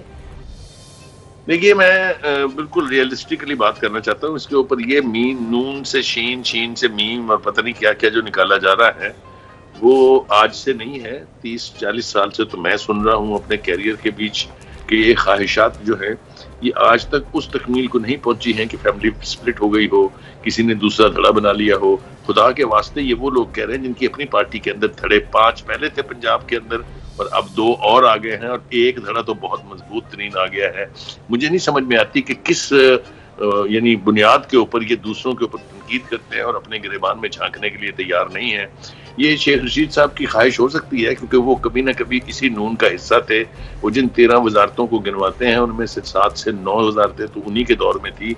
अगर वो आज उनको चोर कहते हैं तो चोरी के वो भी शरीके कार तो रहे होंगे यकीनी तौर पर। तो ये वो सूरत हाल है जो हुकूमत जो है और हुकूमत के हवारी उनके तर्जमान जो है वो एक प्रोपेगेंडा कर रहे हैं। और सबसे बदकिस्मती की बात यह है कि Imran Khan has started believing his own propaganda और यही सबसे बड़ी तबाही की बात होती है। अगर हिटलर ने अपना प्रोपेगेंडा खुद मान न लिया होता तो शायद उसका हशर वो नहीं होता जो हुआ है। तो ये एक सबक है जो तारीख से लोगों को सीखना चाहिए, लेकिन कोई सीखने पर आमादा नहीं है। तो अब देखते हैं आगे क्या होगा। लेकिन जहां तक मुस्लिम लीग नवाज का ताल्लुक है, मेरे ख्याल से 2-3 बातें उसके बारे में कह देना बहुत जरूरी है। पहली बात तो ये है कि जब तक सांसें चलती हैं मियां नवाज शरीफ की, इस पार्टी के अंदर हतमी फैसला उसका ही होगा। ये इस बात का इजहार शहबाज शरीफ साहब कोई दर्जनों मरतबा कर चुके हैं। मरीम नवाज कह चुकी हैं, हमजा शहबाज कह चुके हैं, खाकान अब्बासी कह चुके। कोई प्रोमिनेंट लीडर ले लीजिए मुस्लिम लीग नवाज का जिसने ये ना कहा हो कि इस पार्टी का वोट बैंक भी नवाज शरीफ का है और आखिरी फैसला और बयानिया भी नवाज शरीफ का है। तो ख्वाहिशात करने में कोई खराबी नहीं है, लेकिन अभी तक पार्टी के अंदर वो स्प्लिट जिस तरह का स्प्लिट अब हम पीटीआई में देखते हैं, नून में से टीन तो नहीं निकली है लेकिन पीटीआई में से टी निकल गई है जिसका नाम जहांगीर। ठीक है बुखारी साहब, एक और मामला जिस पर आपके कमेंट लेना बड़ा ज़रूरी है। मीडिया ऑर्डिनेंस के हवाले से बहुत सी सहाफ़ी तंसीब में वकला बरादरी ने तो इसको रिजेक्ट कर दिया। अभी ऑर्डिनेंस आया नहीं है लेकिन तजवीज़ है और शायद आ भी जाए चंद दिनों में क्योंकि तैयार कर लिया गया है। इसको कैसे देखते हैं आप, इस वक्त मीडिया ऑर्डिनेंस को लेके आना और फिर जो आगे से रिस्पॉन्स आ रहा है? देखिए, इसके बारे में मेरा एक बहुत कन्विक्शन के साथ फेथ का हिस्सा है। जब हम मुस्लिम अखबार में होते थे तो उसके टाइटल के साथ एक लाइन लिखी होती थी, press and the nation rise and fall together. अगर इनका ख्याल ये है कि ये मीडिया को इस तरह से कर्व करके और फिर हुकूमत कर लेंगे, ये एक जिसको कह सकते हैं कि ख्वाबे खरगोश ही कह सकते हैं आप इसको, और तो कुछ नहीं है। मेरे ख्याल से जिस किस्म के कानून का मसवदा मैंने देखा है पूरी दुनिया की तारीख में, इस किस्म का शर्मनाक, इस किस्म का बारबेरियन ड्रैकोनियन कानून मैंने मीडिया के खिलाफ बनते हुए कहीं नहीं देखा है। मैंने बहुत बड़ी बड़ी डिक्टेटरशिप्स देखी हैं। चिली का की मिसाल मैं आपको दूंगा, जहां पिनोशे 18 साल तक हुक्मरान रहा, फौजी डिक्टेटर था, और उसने जो कवानीन वहां प्रेस के लिए बनाए थे वो इसका तो मेरे ख्याल से 100th भी नहीं था। लेकिन उसका जो इंफॉर्मेशन मिनिस्टर था वो पाकिस्तान के दौरे पर आया, कराची में उनके एजाज में एक फंक्शन हुआ। उन्होंने जो तकरीर की साबित करने की कोशिश की कि दुनिया में अगर प्रेस कहीं आज़ाद है तो वो सिर्फ चिली में है। जब बाद में हम जैसे लोगों ने उनसे सवाल पूछा कि जनाब ये क्या कह दिया, वहां तो सिवाय एक अखबार के और वो भी गजट के तौर पे मिलिट्री का छपता है, ये कौन सी प्रेस फ्रीडम की बात करते हैं। तो जो उन्होंने उसका जवाब दिया उससे हमें ये यकीन हो गया कि इस बंदे का जो कॉन्सेप्ट है प्रेस फ्रीडम का वही खत्म हो चुका है। बिल्कुल सही, कॉन्सेप्ट प्रेस फ्रीडम का खत्म हो चुका है। बुखारी साहब, माजरत के साथ आपको कता कलामी माफ कीजिएगा, टाइम हमारे पास नहीं था, लेकिन आपका मैसेज कन्वे हो गया। इसी के साथ एक ब्रेक लेते हैं, फिर आएंगे।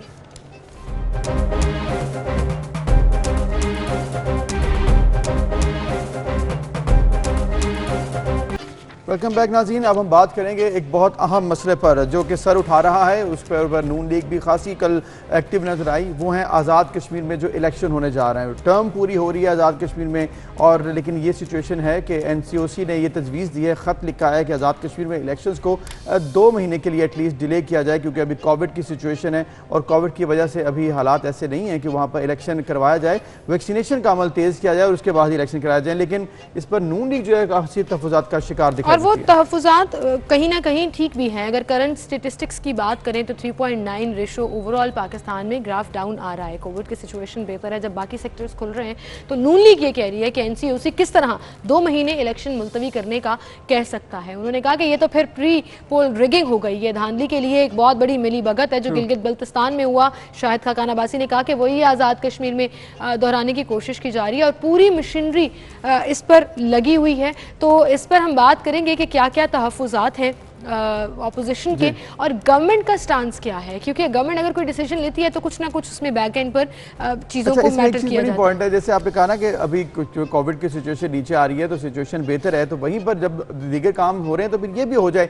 तो स्टूडेंट्स के बारे में हमने कहा था कि वो कहते हैं कि बाकी कामों के लिए मसला है कि डिले किया तो हमारे एग्जाम में डिले कर दो, जो जहाँ पर जो डिमांड है उसके अकॉर्डिंगली केटर नहीं किया जा रहा है। वैसे ये बात आपकी बिल्कुल ठीक है। एनसीओसी जो है ना वो भी परेशान है कि क्या करें और क्या ना करें। ये डेफिनेटली बड़ी प्रॉब्लम है, लेकिन चूंकि इलेक्शन बहुत लार्जर स्केल पे होता है तो उसमें सिचुएशन देखनी भी पड़ती है कि वैक्सीनेशन अगर नहीं हुई है तो इतने लोगों को अगर लाइन में क्यू में खड़ा करके वोटिंग करवाएंगे तो उसके बाद फिर रिपरकशंस क्या हो सकते हैं, ये भी क्वेश्चन मार्क है। तो ये सब चीज़ें हैं, ये इश्यूज हैं, इसमें कोई शक नहीं है। तो हम देखते हैं कि इसको कैसे और किस बुनियाद पर ये तजवीज़ दी है एनसीओसी ने।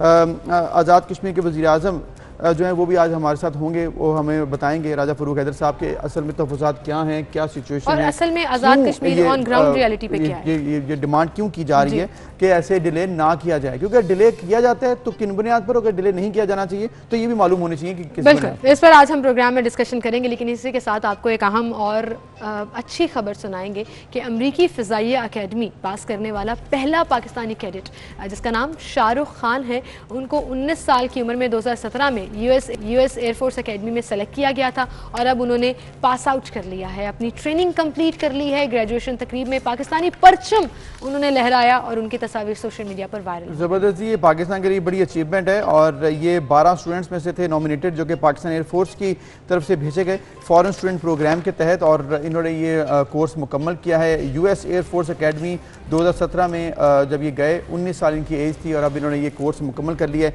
पाकिस्तान के लिए बहुत बड़ी बात है। इन्होंने ये भी कहा कि मेरे लिए बहुत कुछ सीखने का मौका मिला, और ये देखिए ना कितनी खूबसूरत तस्वीर है कि जब वो ग्रेजुएशन हुई है तो पाकिस्तान का झंडा उन्होंने लहराया है, उनको उन्होंने हाथ में पकड़ा हुआ था। तो मेरे ख्याल में तमाम जो कोशिशें होती हैं इंसान की वो ये फ्रूटफुल हो जाती हैं अगर आप इस तरह के मौके पर पहुँच जाएँ। और ये देखिए फिर उनको सर्टिफिकेट भी मिला है, तो पाकिस्तान के लिए, शाहरुख के लिए बहुत बड़े एजाज़ की बात है। बिल्कुल एजाज़ की बात तो है ही, और इतने सारे लोगों में जहाँ पर इंटरनेशनली बहुत से लोगों ने इस कोर्स में पार्टिसिपेट किया, आपने पाकिस्तानी परचम लहराया, तो डेफिनेटली ये उनके लिए भी एजाज़ की बात थी और हमारे लिए भी एक फ़ख्र की बात थी कि वहाँ जाकर हमने लेटेस्ट टेक्नोलॉजी के साथ पाकिस्तान की एयरफोर्स तो अगर टेक्नोलॉजी ना भी होना तो माशाल्लाह इतने शानदार हमारे पायलट्स हैं कि अक्सर जिक्र होता है, बल्कि उस दिन भी मैं बात देख रहा था कहीं पर कि कहा जा रहा था कि जब अरब इसराइल की वॉर हुई तो तब भी पाकिस्तान के जो एयरफोर्स के जो माशाल्लाह गए हमारे स्टाफ, उन्होंने जाकर जो नुकसान पहुंचाया इसराइल को आज तक याद है। तो ये एयरफोर्स है हमारी जो कि हमारे फ़ख्र हमारा जो है बन चुका है और हमारा सर फ़ख्र से हमेशा बुलंद करती है। और ये एक इसराइल की मिसाल दे रहे हैं, आप ज्यादा दूर ना जाएं, डर है 6 महीने बाद पता लग जाता है का उनको, हाँ हर 6 महीने बाद उनको एक ना एक रिमाइंडर मिल जाता है कि जब टेक्नोलॉजी तो नहीं भी थी तब भी पाकिस्तान की एयरफोर्स अल्हम्दुलिल्लाह इतनी ज़बरदस्त थी कि उन्होंने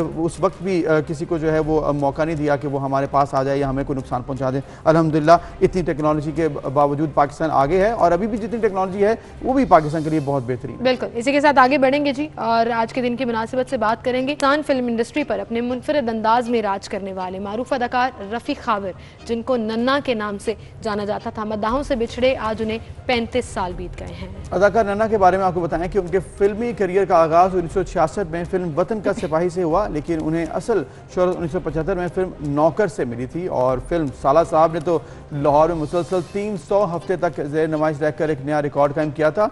और आपको याद होगा कि इनकी जो जोड़ी थी हमेशा अली इजाज़ के साथ, अली नून, वो बहुत फेमस थी। बिल्कुल बहुत फेमस थी, वो ड्रामा भी बहुत फेमस था। नन्ना की मज़ाहिया अदाकारी ने टीवी ड्रामा अलिफ नून की कामयाबी में एक अहम किरदार अदा किया था। उनकी मशहूर फिल्मों में साला साहब, सोना चांदी, चूड़ियाँ, सोहराते जवाई, दोस्ताना और दीगर शामिल थे। मरहूम ने अपने दौर की तमाम हीरोइंस के साथ किरदार निभाए, जबकि उनकी जोड़ी नाजली के साथ ज़्यादा पसंद की जाती थी। और इसके साथ आप देखें कि थे इनका मतलब थोड़ा वजन ज़्यादा था, लेकिन फिर भी इनको बड़ा पसंद किया जाता है एज अ हीरो। हालांकि अभी कॉन्सेप्ट ऐसा नहीं है कि शायद इतने मतलब वेट हो किसी शख्स का और वो हीरो के तौर पर आ जाए, लेकिन ये देखिए ना इतनी शानदार कारकर्दगी, इतने ज़बरदस्त फेशियल एक्सप्रेशंस और फिर जो मज़ा था उसकी बुनियाद पर उन्होंने इतनी देर पाकिस्तान फिल्म इंडस्ट्री में जो है वो राज किया है और फिर टीवी ड्रामास में लेकर, और अभी भी मेरे ख्याल बहुत दुनिया है उनको याद करती है। मैंने भी मुझे मतलब ये याद है कि हम जब छोटे थे तो इनके ड्रामास हमारे घर पे लगते थे तो बड़ा लोग इनको पसंद करते थे, सबके इनकी जोड़ी को, और इनके मजाक को जो है वो बड़ा इंजॉय किया करते थे। जोक कह देना ही सब कुछ नहीं होता, जिस तरह से कहा जाता है कोई भी लतीफ़ा, कोई भी मजाक, वो मैटर करता अक्सर कई है। और लोग ऐसे होते हैं अक्सर ये कोई सीरियस बात भी करते थे तो ऐसा लगता था कि जैसे पता नहीं कोई बड़ी फनी बात कर रहे हैं। सही बात है। बड़ा इंपॉर्टेंट पॉइंट आपने बोला कि ये कोई सीरियस बात भी करते थे तो फनी लगती थी, और कुछ लोग ऐसे होते हैं वो जोक सुनाते हैं, लोग वेट कर रहे होते हैं कि हमने हंसना कब है। ऐसा भी होता है ना कई लोगों के साथ। और बड़ा मुश्किल है लोगों को हंसाना, मैं समझती हूँ बड़ा मुश्किल काम है। और उन्होंने अपने पूरे करियर के दौरान ये फरीजा निभाया, लोगों को हंसाया, एंटरटेन किया, और आज भी वो अपने मदाहों के दिलों में बसते हैं। अल्लाह ताला उनकी मग़फ़िरत करे और उनके मदाह आज भी उनको याद करें। डेफिनेटली जी, और जो भी उनकी ज़िंदगी में उन्होंने काम किया है उनको याद रखा जा रहा है। और जिस तरह से उन्होंने काम किया, अलिफ नून का आप जिक्र कर रही थी, कुछ ड्रामाज अगर हम जिक्र करें पाकिस्तान की हिस्ट्री में, मैंने मतलब मुझे वो याद नहीं है लेकिन इतना मैंने सुना है इसके बारे में। जिस तरह सोना चांदी है, अलिफ नून है, फिर कुछ और भी अंधेरा उजाला, ये चंद ऐसे ड्रामे हैं मेरे ख्याल में पाकिस्तान की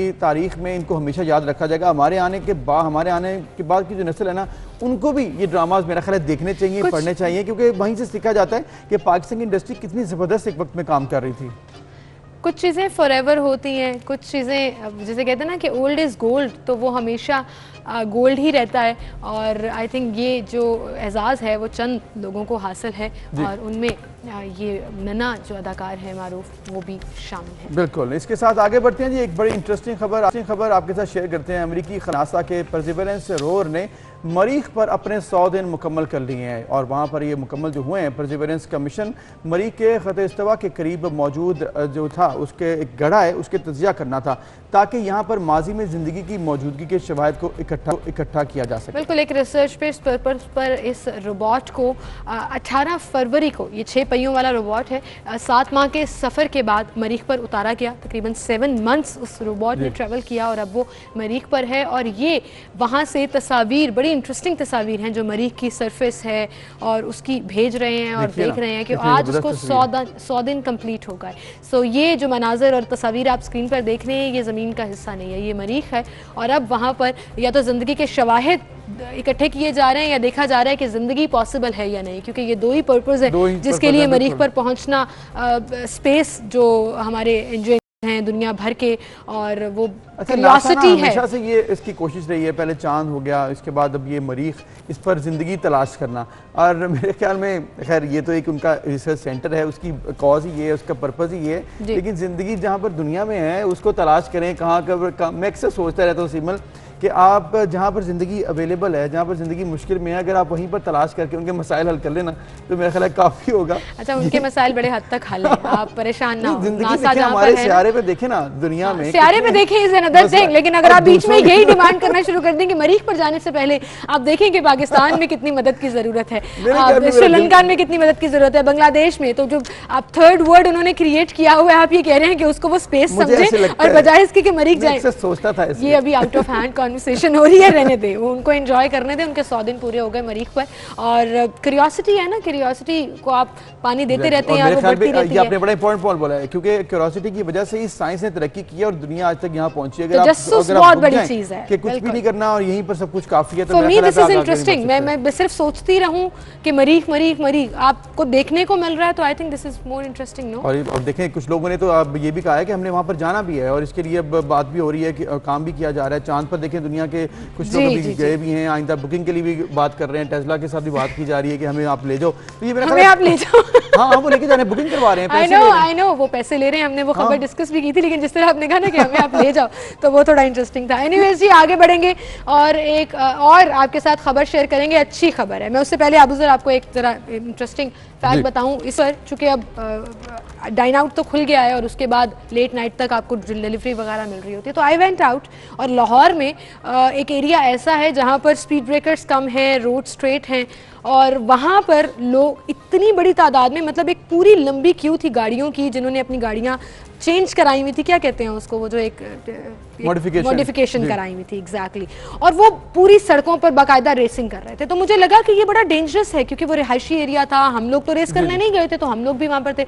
अब उसके लिए एक अच्छी खबर ये है कि कार रेसिंग अफराद ने के लिए अब एक बाकायदा ट्रैक जो है वो बनाने जा रहे हैं। और ये जी पाकिस्तान में गाड़ियों का रेसिंग ट्रैक बन गया है, बड़ी इंटरेस्टिंग बात है।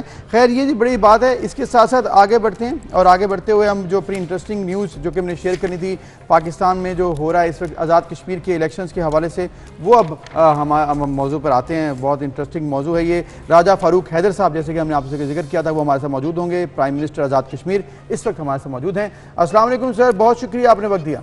जी वालेकुम सलाम जी। Thank you sir. बात यह है कि ये मामला इस वक्त आ रहा है कि आज़ाद कश्मीर में अब 29 जुलाई 2021 को मुद्दत ख़त्म हो जानी है असेंबली की। जी। इस वक्त ये बात की जा रही है कि NCOC ने तजवीज़ दे दी, ख़त लिख दिया कि ये इलेक्शन को मुलतवी किया जाए। क्या कहेंगे इस सिचुएशन पर? इस वक्त आज़ाद कश्मीर में सिचुएशन है क्या? ऐसा जी बड़ा सिंपल सी बात है। आइन के अंदर दर्ज है कि आपने फलां मुद्दत के दरमियान में जब वो ख़त्म होता है, उसकी एक्सपायरी डेट आती है, तो उसके दरमियान आपने इलेक्शन कराना है, नॉट लेटर देन 60 डेज। अब उसमें मसला ये है कि एक कॉन्स्टिट्यूशनल मैटर है, ये कोई इंतजामी मसला नहीं है कि फलां ने खत लिख दिया तो आप ये कर दें, आप वो कर दें। ये कोई ट्रांसफर पोस्टिंग नहीं है, ये जैसे कॉन्स्टिट्यूशनल मैटर। अब असल बात अच्छी बात ये थी, मुनासिब बात ये थी जो थोड़ी सी जिसमें अक्ल लगाई जाती वो ये है कि NCOC के पास अगर कोई रिपोर्ट्स हैं कि जी आज़ाद कश्मीर में कोरोना बढ़ रहा है या उसकी कितनी है कि जी ये डेंजरस होगा, लोग मिलेंगे जुलसे करेंगे, वो तो उसके हवाले से जी उनकी तजवीज़ है कि इलेक्शन को आगे ले जाया जाए।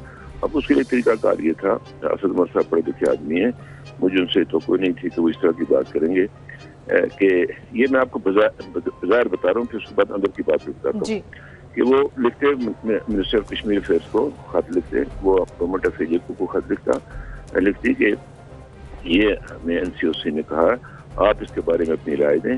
उसके बाद ये है कि फिर ये कॉन्स्टिट्यूशनल हमारी जो लॉ डिपार्टमेंट वो बैठता, हमारी हेल्थ अथॉरिटीज बैठती हैं कि जी ये खत आया, हम चेक करते हैं, देखते हैं क्या ये हो सकता है, ये नहीं हो सकता।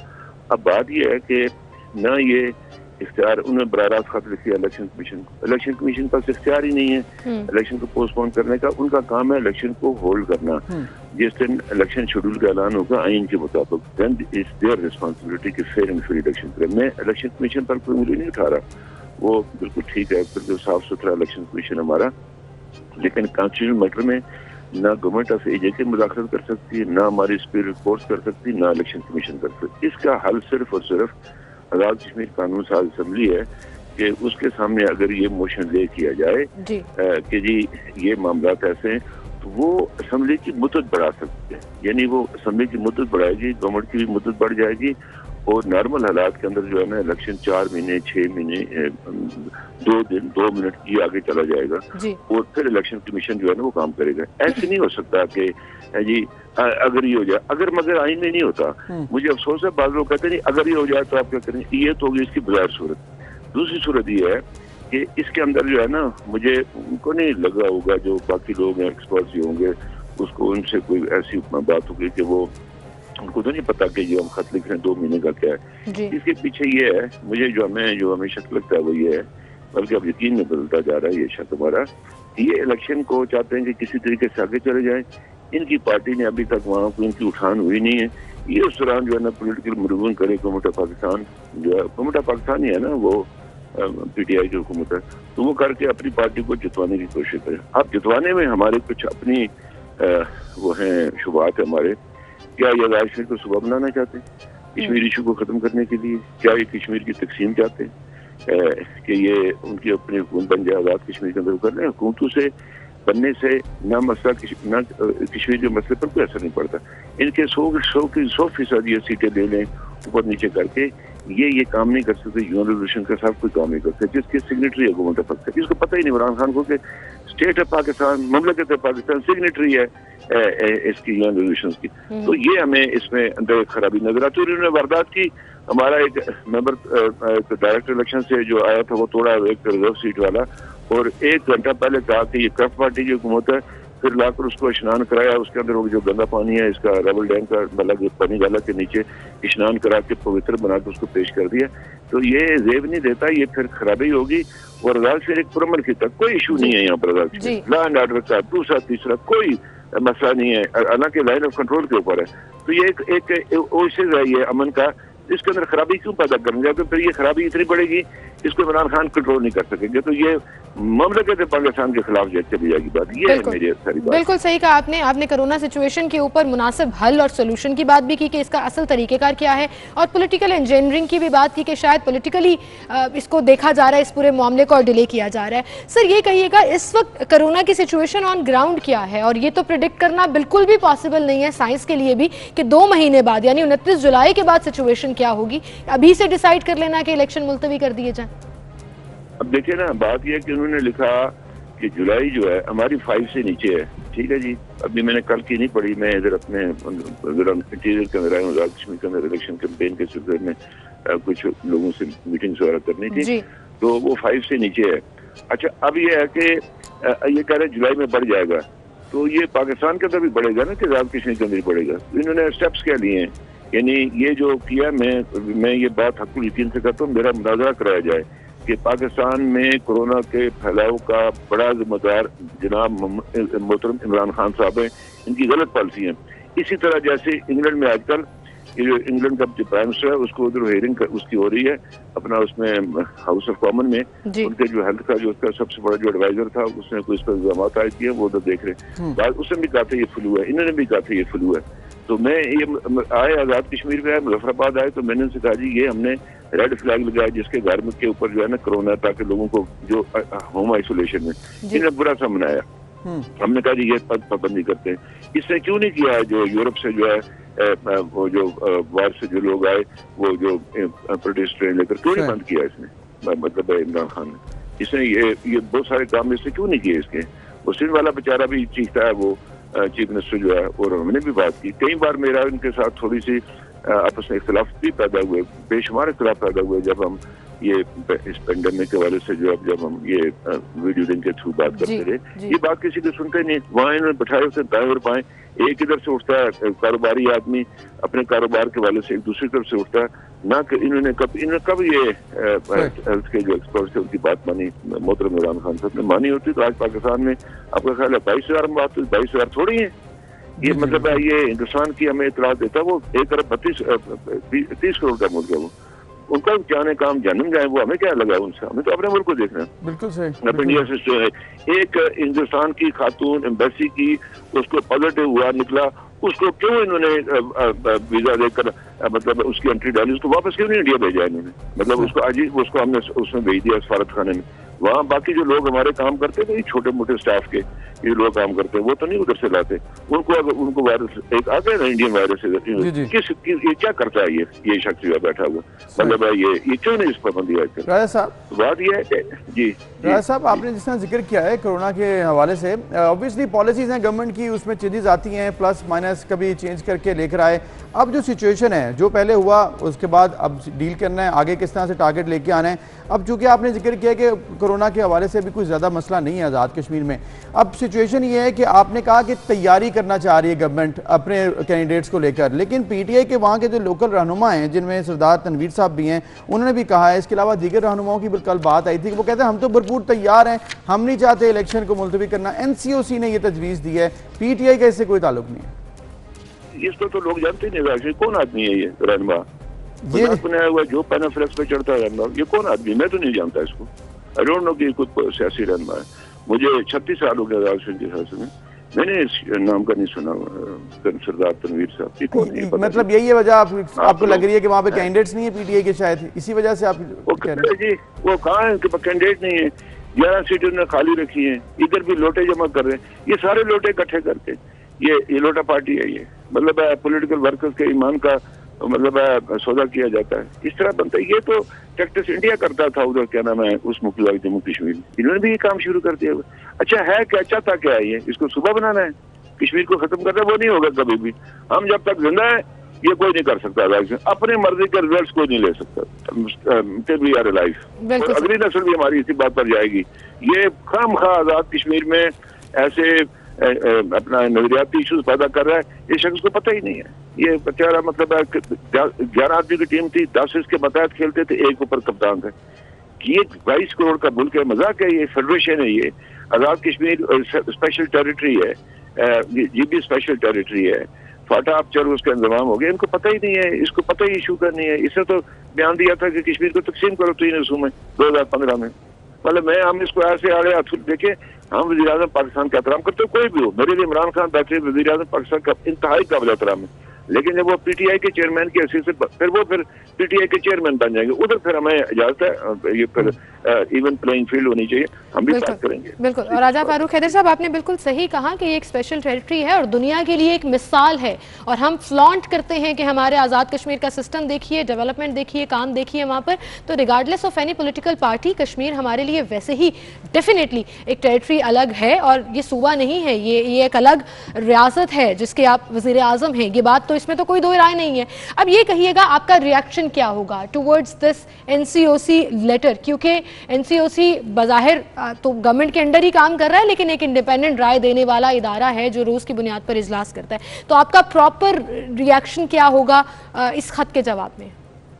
यार कहना कि ये कोई मेरी जो किताब है जो हमारा जो है कॉन्स्टिट्यूशन 1974 का, उसमें एनसीओसी के हवाले से कुछ नहीं लिखा हुआ कि ये इदारा क्या करेगा, फलां क्या करे, फलां क्या करेगा। वहाँ जो है वो है आज़ाद जम्मू कश्मीर असेंबली, ये फैसला इसने करना है। ये जो मैंने आपसे अर्ज किया ना, इन्होंने जो राय दी है, मैं राय का एहतराम करता हूँ, मैं कोई उसका मुखालिफ नहीं हूँ, लेकिन तरीकाकार इन्होंने गलत इख्तियार किया। ये तो क्लियर वायलेशन है आज़ाद कश्मीर के आइन के अंदर, यानी सिस्टम के अंदर वायलेशन है। तो इसका मतलब आईनी हैसियत नहीं है इस लेटर की? नहीं है, नहीं जी नहीं। मुझे जिससे इख्तिलाफ है वो इस अंदाज से इख्तिलाफ है जो इन्होंने किया।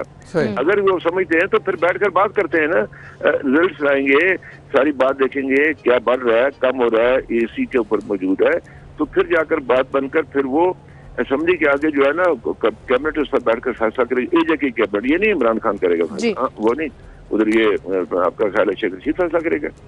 तो वो फिर असेंबली उसके वो जो कैबिनेट जो है उसको पास करेगी, फिर वो असेंबली के अंदर जाएगा। फिर असेंबली मेंबरान की राय है कि वो जो हमारे अलावा भी दीगर लोग बैठे हैं, दीगर भी पॉलिटिकल पार्टीज हैं, उनसे भी मशवरा करना, बात करनी। ये अभी हमें मतलब ये 6, 7 और 10 के दरमियान जो है इलेक्शन शेड्यूल का ऐलान करना है आइन के तहत उसको। तो बात यह है कि आज या 2 तारीख है ये, तो इस तरह तो मजाक नहीं चलता ना, ये हमारे आइन के साथ उठेगा कि इसको 2 महीने कोई कैसे करेगा।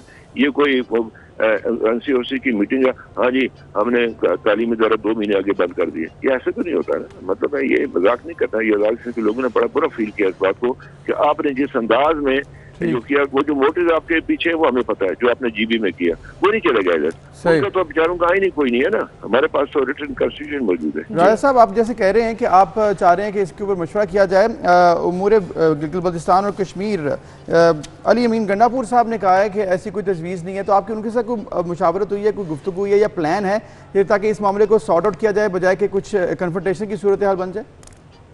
देखिए ना, बात यह है कि अली अमीन गंडापुर बेचारे को किसी ने पूछा ही नहीं बीच में, मतलब वज़ारत अमूर कश्मीर के वज़ीर अमूर कश्मीर पूछे, इन्होंने बराह रास्त खत लिख दिया इलेक्शन कमीशन को। ये लिख ही नहीं सकते चीफ सेक्रेटरी को, कैसे लिख सकते हैं? उनको अकल ही नहीं है, अकल के अंधे है ये।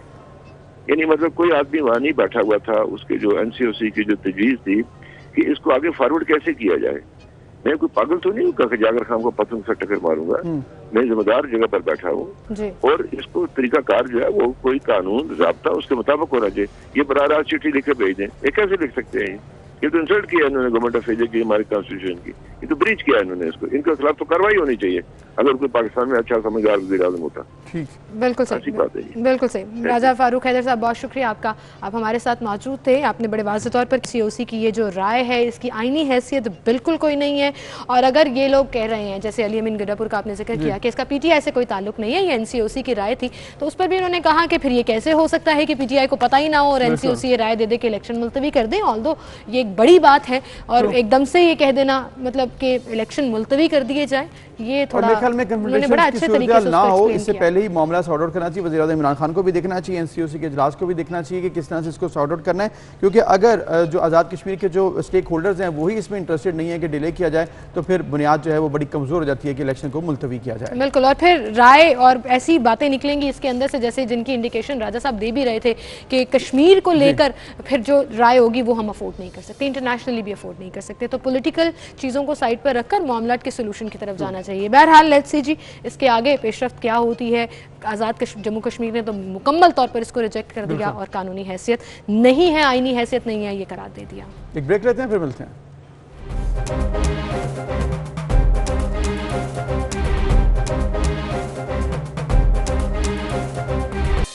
वेलकम बैक नाज़रीन। हम बात करेंगे एक ऐसे फल की जो कि पाकिस्तान में उसको प्रोड्यूस भी किया जाता है और पाकिस्तान का वो पसंदीदा भी है और वो ऐसे भी है कि फलों का बादशाह भी उसे कहा जाता है। या यकीनन आप जान गए होंगे कि आम की हम बात कर रहे हैं। आम खाने के फ़वाइद आज हम इसलिए डिस्कस करने जा रहे हैं क्योंकि ये सीज़न भी है और फिर इस वक्त मौका भी है। तो मेरे ख्याल में जो तमाम किस्में पाकिस्तान में हैं, बड़ी ज़बरदस्त किस्में और जो टेस्ट है उसका फ़ायदा उठाते हुए आप आम ज़रूर खाइए। तो सिमल आई थिंक हमें कुछ फ़वाइद बता देने चाहिए ताकि लोगों को ज़्यादा अट्रैक्ट किया जाए। बिल्कुल, फलों के बादशाह का हम जिक्र कर रहे हैं तो बादशाह सलामत के ऑब्वियसली फायदे बादशाहों वाले होंगे, मतलब शाही फायदे होंगे।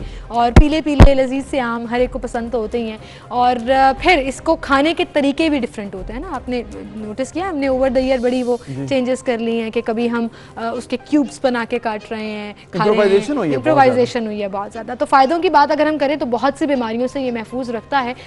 इनमें बीमारियों में कैंसर जैसी मूजी बीमारियां भी शामिल हैं जिससे ये आम महफूज रखता है। बिल्कुल। और इसके साथ साथ अक्सर कहा जाता है कि ये वजन बढ़ा देता है, लेकिन ऐसा नहीं है। वजन बढ़ाना तभी है जब आप इसको बहुत ज़्यादा खाएंगे या फिर इसका शेक अगर आप खाएंगे, लेकिन अगर रूटीन में अगर आप इसको यूज़ करते हैं तो फिर ये आपके वजन में इजाफा नहीं करता बल्कि आपकी सेहत में बेहतरी लेके आता है। तो आप इन्हें इसको ज़रूर खाना है। और इसके साथ साथ क्योंकि बेहतरी किस तरह आती है, वो ऐसे आती है कि डाइजेस्टिव सिस्टम आपका बहुत बेहतर हो जाता है। इसकी चूँकि यूजेज से अगर आपका डाइजेस्टिव सिस्टम बेहतर होगा तो कॉन्स्टिपेशन भी फिर दूर हो जाएगी। आम में चर्बी, कोलेस्ट्रॉल और सोडियम की मिकदार बहुत कम होती है। विटामिन B6 के अलावा विटामिन A, विटामिन C और E के साथ साथ बड़ी अच्छी मिकदार उसमें मौजूद होती है कि पोटेशियम और मैग्नीशियम की बेहतरीन मिकदार मौजूद होती है जो सेहत के लिए इंतहाई मुफीद है। फलों का बादशाह आम हाई ब्लड प्रेशर के लिए इंतहाई मुफीद जो है वो कंसिडर किया जाता है। और फिर जैसे कि आपने जिक्र किया था कैंसर के हवाले से, तो आमों में कोलेस्टीन और आइसोकोयर शामिल है और इसके साथ साथ दीगर मिनरल ऐसे हैं जिससे आपके केमिकल्स पाए जाते हैं जिससे आपके जो कैंसर है उससे दूरी हो सकती है। तो ये बड़ी अच्छी चीज़ है, इसका फ़ायदा भी होगा आपको। इसके साथ साथ आगे बढ़ते हुए एंटीऑक्सीडेंट्स भी इसके आंतों और खून के कैंसर के खतरे को कम कर देते हैं और फिर गले के खदूद के कैंसर के खिलाफ भी ये मौसर किरदार अदा करता है। हार्वर्ड यूनिवर्सिटी के माहिरीन के मुताबिक जो आम है उसको वो बड़ी आंत के सरतान के खिलाफ एक अहम किरदार अदा करता है। इंटेस्टाइन की अगर प्रॉब्लम है तो आम उसमें बड़ा इंपॉर्टेंट रोल प्ले करता है। कमज़ोर अफराद के लिए आम बेइंतहा मुफीद है क्योंकि ये वज़न को बढ़ाता है कंपैरेटिवली थोड़ा सा बाकी फलों के निस्बत और वज़न बढ़ाने के लिए दीगर खुराकों की निस्बत सबसे ज़्यादा आसान खुराक और सबसे ज़्यादा मज़ेदार खुराक समझी जाती है। 150 ग्राम आम में 86 कैलोरीज पाई जाती हैं जो आसानी से इंसानी जिस्म में हज़म हो जाती हैं और फिर निज़ाम हाजमा के लिए भी इंतहाई इंपॉर्टेंट रोल प्ले करता है। बिल्कुल, जो कि डाइजेस्टिव सिस्टम का मैं ऑलरेडी जिक्र कर रहा था कि डाइजेस्टिव सिस्टम आपका इससे बेहतर होगा और फिर आम भूख को भी बढ़ा देता है। आम में मौजूद रेशे जिन्हें फाइबर कहा जाता है आंतों की सफाई और वर्म के खतरे को कम करते हैं। फिर आगे बढ़ते हुए आपको बताएं कि एक और चीज़ जिसका कॉन्स्टिपेशन से ताल्लुक है उसमें यह है कि माहिर के मुताबिक कि आपके जो इसमें फाइबर है उसकी मिकदार में मौजूद मुनासिब मिकदार होती है, इसलिए इसकी मौजूद मिकदार हम की वजह से आपकी कॉन्स्टिपेशन जो है वो भी दूर हो जाती है। बिल्कुल, आम चेहरे की खूबसूरती के लिए भी इंतहाई मुफीद कंसिडर किया जाता है। इसका गूदा जिल्द पर लगाने से मुतादिद जल्दी मसाइल ख़त्म हो जाते हैं और सिर्फ खाने से नहीं बल्कि मुंह पर लगाने से भी। जी हाँ, इसके फ़ायदे जो हैं वो आपके स्किन के लिए भी बेहतरीन होते हैं। रंग साफ़ हो जाता है और बड़ा क्रेज़ है जी हम पाकिस्तानी और एशियन लोगों को रंग साफ़ करने का, तो आम उसमें एक इंपॉर्टेंट रोल प्ले कर सकता है। बालों और जिल्द के लिए भी ये बेहतरीन कंसिडर किया जाता है और इसके साथ साथ दिमाग की सलाहियत को भी ये बढ़ाता है जी। आम दिमागी सलाहियत को भी बढ़ाने में मददगार साबित हो सकता है। आम में बहुत ज़्यादा मिकदार में विटामिन मौजूद होते हैं जो आपके दिमाग की बेहतरी नशोनुमा करते हैं और फिर मदाफ़ाती निज़ाम के लिए भी ये मुफीद है, यानी कि आपकी एंटीबॉडीज़ भी बनाता है और आपका जो इम्यून सिस्टम है वो बेहतर कर देता है। तो फिर इसके साथ साथ आपके निज़ाम को मजबूत और तंदुरुस्त भी कर देता है। और जिस तरह कि ऑलरेडी बीमारियों का आप जिक्र करी थी कैंसर और BP के हवाले से, यहीं पर ज़ियाबतीस का भी हम जिक्र करेंगे कि ये डायबिटीज़ के लिए भी बहुत अच्छा है। बिल्कुल, और कहा जाता है नॉर्मली कि ये ज़ियाबतीस के पेशेंट जो हैं वो मुनासिब मिकदार में खाएं क्योंकि इसमें ग्लूकोज की मिकदार जो है वो ज़्यादा होती है। और पहले ये कहा जाता था कि बिल्कुल ना खाएं, लेकिन अब एक नई तहकीक से साबित हुआ है कि उनके लिए भी ये इंतहाई मुफीद है, लेकिन मुनासिब मिकदार में, बहुत ज़्यादा नहीं। लेकिन अगर आप थोड़ा सा आम खाएंगे तो मिनरल्स और विटामिन जो उसमें पाए जाते हैं वो खून में ग्लूकोज की मिकदार को बैलेंस करते हैं। इसके अलावा एक और बीमारी जो ख़वातीन ख़ासतौर पर उसका शिकार होती हैं वो है एनीमिया, खून की कमी। तो आम जो है वो खून की कमी जैसे मसाइल को भी हल कर देता है और आपको मजबूत जो ब्लड सिस्टम है, ब्लड सर्कुलेटिंग सिस्टम है, वो कहते हैं ना आम खून बनाता है, तो ये इसके क्लियर हो गया। और इसके साथ साथ हड्डियों के लिए भी जी बड़ा अच्छा है। आम का इस्तेमाल हड्डियों की बीमारियों से महफूज रखता है और इसमें मौजूद कैल्शियम हड्डियों को मजबूत करने में आपको मदद देता है। आम खाने से हड्डियों की कमजोरी के इम्कानात इंतहाई कम हो जाते हैं। तो ये है जी कुछ ऐसे फ़वाइद जो कि हमें रिसर्च करने के बाद मिले आम के हवाले से। तो ये बड़ा ज़रूरी है कि आप इसको ज़रूर फॉलो करें, आम खाएँ और इसके साथ आपकी सेहत भी बनेगी। और ये वैसे भी चूँकि पाकिस्तान में बहुत वाफिर मिकदार में मिला जाता है, बल्कि पाकिस्तान तो एक्सपोर्ट भी करता है मैंगोज़ की, और पाकिस्तान का बड़ा नंबर ऊपर है एक्सपोर्ट कंट्रीज़ में जो कि आम को स्पेसिफिकली डील करते हैं। तो फिर चूँकि आप ये नहीं कह सकते कि मिल नहीं रहा, आम आपको बहुत मिलेगा, ज़रूर खाइए और सस्ता भी मिलेगा। ऐसा नहीं होता कि बहुत कोई एक्सपेंसिव है कि आउट ऑफ रीच हो जाए। पिछले दिनों मैं सोशल मीडिया पर एक पिक्चर देख रही थी कि एक जहाज़ के अंदर ढेर सारे आमों के डब्बे पड़े हुए थे और वो जो है वो बाहर जा रहे थे। जैसे आपने जिक्र किया कि आम जो है वो बाहर भिजवाए जाते हैं, और ये आप देखें कि यूके हो, अमेरिका हो, यूएई हो, अरब कंट्रीज़ हो, पाकिस्तानी आमों की एक अलग ही न सिर्फ पहचान है बल्कि जगह भी है। कोविड के दौरान फ्लाइट्स बंद थी, बट हमें याद है कि यूके पाकिस्तानी आम पिछले साल गए थे और इस साल भी ऑब्वियसली यूके भी, और इसके साथ साथ डिफरेंट कंट्रीज़ में पाकिस्तानी आम, गल्फ कंट्रीज़ में तो पाकिस्तानी आम बहुत ज़्यादा फेमस हैं। और बल्कि एक तो तस्वीर जिसने आपने जिक्र किया कि एक प्लेन के अंदर आपने देखा कि आम ही आम है और कोई शख्स नजर नहीं आ रहा, वहीं पर अब तो यूएई में आम जो है वो बाकायदा उनको बड़ा फ्लॉन्ट किया जाता है कि अगर आपने पाकिस्तानी आम खाने हैं तो आप हमें ऑर्डर कीजिए, हम आपको पाकिस्तानी आम आपके घर तक डिलीवर करेंगे। ऐसी कंपनीज बन गई हैं। तो इसका मतलब है कि पाकिस्तानी आम बड़ा पसंदीदा है। और ये सिर्फ पाकिस्तानी आम ही नहीं, ऑरेंजेस के हवाले से भी पाकिस्तान की जो है खासी पसंदीदगी का इजहार किया जाता है। डिफरेंट फ्रूट्स हैं पाकिस्तान के अल्हम्दुलिल्लाह जो कि पाकिस्तान के पसंद भी किए जाते हैं और पाकिस्तान को एक्सपोर्ट मेरे ख्याल में मजीद इस पर मजीद काम भी करना चाहिए। चलें जी, आमों के बाद एक और बात कर लेते हैं। हुकूमत की तरफ से, पंजाब हुकूमत की तरफ से खिदमत आपकी दहलीज पर प्रोग्राम का आगाज़ कर दिया गया है और खिदमत आपकी दहलीज नामी ये प्रोग्राम जो इसका पहला मरहला शुरू हुआ है 3 हफ्तों पर मुश्तमिल होगा जी। और इस प्रोग्राम के पहले हफ्ते में सफाई सुथराई होगी और फिर प्रोग्राम का दूसरा मरहला होगा जिसमें निकासियाब यानी कि सीवरेज सिस्टम को बेहतर किया जाएगा और तीसरे मरहले में सरकारी इमारत की सफाई के लिए मुख्तस किया गया है। पंजाब हुकूमत ने इस हवाले से खिदमत आपकी दहलीज पर के नाम से एक ऐप भी तैयार की है जो शहरी प्ले स्टोर से डाउनलोड कर सकते हैं और फिर सिटीजन जर्नलिज्म जिसे कहते हैं ना अक्सर कि आपने सिटीजन रिस्पॉन्सिबिलिटी दिखाते हुए अगर आपको कोई प्रॉब्लम है तो आप इस ऐप के जरिए निशानदेही कीजिए और फिर वो सॉल्व भी हो जाएगी। बिल्कुल, आपने गवर्नमेंट के ईयर्स, आईज एंड माउथ बनना है, आपने कंप्लेन करनी है और फिर गवर्नमेंट का काम है कि उसको सॉर्ट आउट करे। और चूंकि ये एप्लीकेशन में कंप्लेन होगी तो हर चीज़ ऑन रिकॉर्ड होगी, सॉर्ट आउट की जा रही है या नहीं की जा रही, उसका डाटा भी मौजूद होगा। अब इसमें वेस्ट मैनेजमेंट भी आ जाता है, स्ट्रीट लाइट्स की मरम्मत, वॉल चॉकिंग ख़त्म करने की कैंपेन भी है और डिफरेंट वीक्स के अंदर जो है ना इसको सॉर्ट आउट किया जाएगा। इस पर हम बात करेंगे जी। लाहौर एक बहुत बड़ा शहर है, बड़ा डायनामिक शहर है, इसको कैसे केटर किया जाएगा। कमिश्नर लाहौर इस वक्त हमारे साथ मौजूद है, कैप्टन रिटायर्ड मोहम्मद उस्मान। अस्सलाम वालेकुम कैप्टन साहब। जी अस्सलाम वालेकुम। वालेकुम अस्सलाम। कैप्टन साहब, खिदमत आपकी दहलीज पर कैसे केटर किया जाएगा लाहौर के अंदर?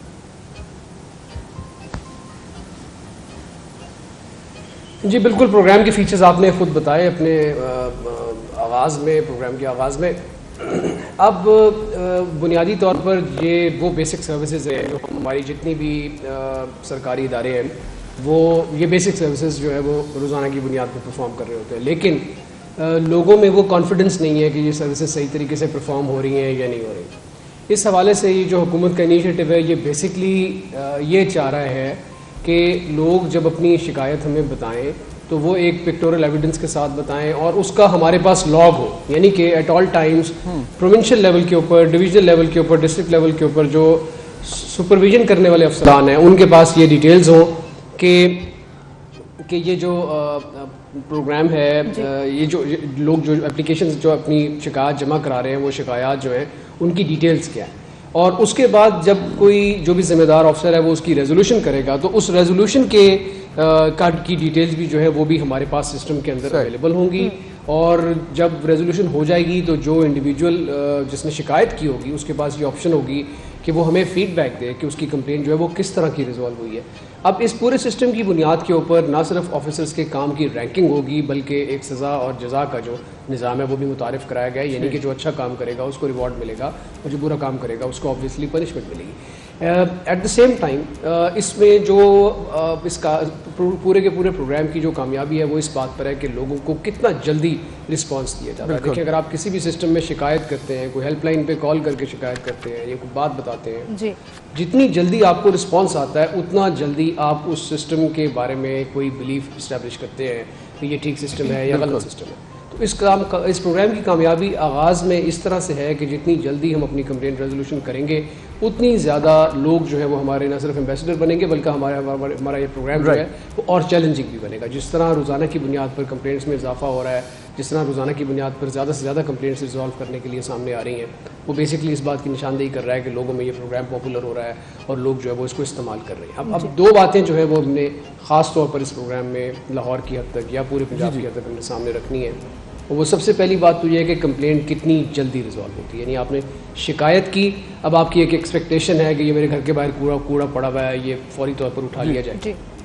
अब रूटीन में हो सकता है वो 8 घंटे बाद उठता हो। अगर वो रूटीन में 8 घंटे बाद उठता है और शिकायत करने पे वो जल्दी उठ गया है तो ऑब्वियसली उस शख्स को ये एम्पावरमेंट का एहसास होगा कि मैंने हुकूमत को बताया और वो रूटीन से थोड़ा हट के जल्दी जो है वो काम हो गया। या हो सकता है पहले कूड़ा कोई उठाता ही नहीं था और अब अचानक इस कंप्लेन के बाद कूड़ा उठाना शुरू कर देगा। एक बात तो ये है कि उसको जल्दी रिजॉल्व किया जाए। हम अपनी जो कंप्लेंट रेजोल्यूशन है उसका टाइम मॉनिटर कर रहे हैं कि कितनी जल्दी ये कंप्लेंट रेजोल्यूशन हो रही है। और जो दूसरी बात है जो पहली वाली बात से मेरे हिसाब से तकरीबन उतनी ही इंपॉर्टेंट है जितनी पहली वाली बात है, वो ये है कि कंप्लेंट रिजॉल्व किस तरह से हुई है। क्या मेरी सेटिस्फेक्शन है, क्या मैं मुतमईन हूँ कि जो मैंने शिकायत की थी वो रिजॉल्व हो गई है। मिसाल के तौर पर ऐसा तो नहीं है कि वो बोगस रेजोल्यूशन हो गई है डैशबोर्ड के ऊपर, यानी कि मैंने तो ये कहा था कि मेरी गली में स्ट्रीट लाइट नहीं है और किसी ने कह दिया जी हमने लगा दी है और वो एक्चुअली नहीं लगाई है। ये जो क्वालिटी ऑफ कंप्लेंट है इसको भी देखना है। या मिसाल के तौर पर सफाई के लिए कहा था, सफाई हुई है लेकिन वो मुतमईन नहीं है उस सफाई से। या मिसाल के तौर पर पानी खड़ा हुआ था, वो पानी हटाया है लेकिन पूरा का पूरा नहीं हटाया। तो जो क्वालिटी ऑफ कंप्लेंट रेजोल्यूशन है वो भी हम मॉनिटर कर रहे हैं और आपकी साथ में है भी before complaint pictures and after complaint pictures. जी देखिए, हमने ऑब्जर्व किया मुख्तलिफ और भी इस तरह के हमारे पास सिस्टम्स रहे हैं। इसमें जो हमारा रोल है वो ये है कि हम ये देखेंगे जो ये लोग कंप्लेंट रेजोल्यूशन कर रहे हैं बिफोर और आफ्टर की, क्या वो ठीक है। हमने माजी में कुछ इस तरह के सिस्टम्स में देखा कि ये बिफोर एंड आफ्टर की तस्वीरों में फजिंग भी हुई, लोगों ने गलत तस्वीर भी अपलोड की। तो ये बेसिक हमारा जो चैलेंज है वो ये है कि ना सिर्फ हम इस कंप्लेंट रेजोल्यूशन को मॉनिटर करें, इसकी स्पीड को मॉनिटर करें, इसकी क्वालिटी को भी देखें और ये भी देखें कि जो एक्चुअल स्पिरिट है इस पूरे के पूरे प्रोग्राम का वो लोगों तक पहुंच रहा है और लोग हमारे एम्बेसडर्स बन रहे हैं।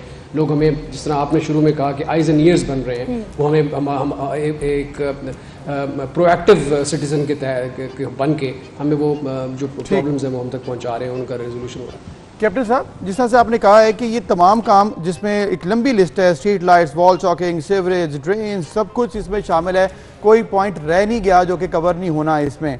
लेकिन इसके साथ इम्पॉर्टेंट फैक्टर एक और है कि डेली काम तो होते हैं ऑलरेडी, स्लो होते हैं या रिसोर्सेज नहीं होते हैं। ये कैसे मैनेज करें? रिसोर्सेज, मशीनरी, इक्विपमेंट जो कि हमारे पास नहीं है उसको कैसे लेके आएंगे कि सब कुछ इतनी जल्दी कर लें? देखिए, यही तो हमने चैलेंज जो लिया है वो यही है कि हमारे पास रिसोर्सेज भी हैं और हमारे पास कमिटमेंट भी है और हम ये करके भी दिखाएंगे। यही तो हमने चैलेंज लिया। अगर रिसोर्सेज ना होते तो ऑब्वियसली इस तरह के प्रोग्राम नहीं लॉन्च किए जाते। तो जितना भी जो एक्टिविटीज़ इस प्रोग्राम के अंदर हैं, अगर आप देखेंगे तो ये बेसिकली वो एक्टिविटीज़ हैं जो पब्लिक सर्विस डिलीवरी से ताल्लुक़ रखती हैं, जिसके लिए हमारे पास रिसोर्सेज होते हैं। हम ये नहीं कह सकते कि हम सफाई इसलिए नहीं कर सकते क्योंकि हमारे पास पैसे नहीं है। सफाई करने के लिए जो वेर बदौल है वो हमारे पास मौजूद होता है। हम ये नहीं कह सकते कि यहाँ पानी खड़ा हुआ है तो हम रिमूव नहीं कर सकते क्योंकि हमारे पास रिसोर्सेज नहीं है, क्योंकि रिसोर्सेज हमारे पास होते हैं। तो इसलिए जितनी भी आप स्ट्रीट लाइट्स के हवाले से बात कर लें, बजट के अंदर तमाम प्रोविजंस मौजूद होती हैं। कोई ऐसा नहीं होता कि स्ट्रीट लाइट अवेलेबल नहीं होती। आजकल तो जितनी भी स्ट्रीट लाइट मार्केट में आ रही है वो किसी न किसी वारंटी के साथ आ रही है। तो अगर एक साल में आपने तमाम स्ट्रीट लाइट लेके लगा दी है तो ज़्यादा से ज़्यादा किसी पुरानी स्ट्रीट लाइट ने ख़राब होना है जिसको आपने रिपेयर कर देना। अगर कोई चोरी करेगा तो उसका भी सद्देबाब सिस्टम के अंदर मौजूद है। ऐसा नहीं है कि हमारे पास रिसोर्सेज नहीं है, रिसोर्सेज भी हैं। ये डिलीवरी पहले भी हो रही थी। पहले अगर किसी वजह से कोई ये कहता था कि रिसोर्सेज नहीं है तो अब तो हमारे पास ये एविडेंस होगा कि हमने उसको रिजॉल्व करना है और रिजॉल्व करने के लिए जो रिसोर्सेज हैं उनको न सिर्फ मस्टर अप किया जाएगा बल्कि मैंने जिस तरह आपको पहले कहा कि हमारे पास रिसोर्सेज इन बेसिक सर्विसेज के लिए अवेलेबल है। बिल्कुल सही। कैप्टन साहब, अब तक कितने लोग इस पर कंप्लेन कर चुके हैं? ऑल्दो अभी सिर्फ लॉन्च हुई है और 2 दिन हुए हैं, सो क्या इसने काम करना शुरू कर दी है? और इससे पहले एक हेल्पलाइन भी मौजूद थी जो जिम्मेदार शहरी के तौर पर आप कंप्लेन कर सकते थे और सिचुएशन है वो अपनी उसके ऊपर दर्ज करा सकते थे। क्या इन दोनों को कोलैबोरेट कर दिया गया या वो सेपरेट काम करेगी? देखिए, मैं लाहौर की हद तक आपको ये बता सकता हूँ कि सिर्फ इन दोनों को नहीं, हमने तो लाहौर के अंदर जितने भी डिफरेंट मीडियम्स हैं जो लोग इस्तेमाल करते थे हम तक शिकायत पहुँचाने के, उन सब को इकट्ठा कर दिया हमने। कमांड एंड कंट्रोल सेंटर बनाया है डिवीजन ऑफिस के अंदर, कमिश्नर ऑफिस में, जिसमें हमने तमाम मीडियम्स, अगर मिसाल के तौर पर आपने किसी व्हाट्सएप अकाउंट के ऊपर हमारे किसी व्हाट्सएप अकाउंट पे तस्वीर भिजवाई है और आपने शिकायत भिजवाई है, तो हम वो भी इस सिस्टम में लॉग कर रहे हैं। अगर आपने हमें हमारे किसी ट्विटर अकाउंट पे भिजवाई है, अगर आपने हमें फेसबुक पे मैसेज किया है, या आपने अदरवाइज़ हमारी हेल्पलाइन पे कॉल करके हमें बताया है, तो वो तमाम की तमाम कंप्लेंट्स जो हैं उनको हम राउट करके इस सिस्टम में ला रहे हैं, इस सिस्टम में लॉक कर रहे हैं, ताकि इस सिस्टम के अंदर उसको रिजॉल्व भी किया जाए और उसके अंदर ही उसकी मॉनिटरिंग और उसकी कंप्लेंट रेजोल्यूशन की जो क्वालिटी है उसको भी असेस किया जाए।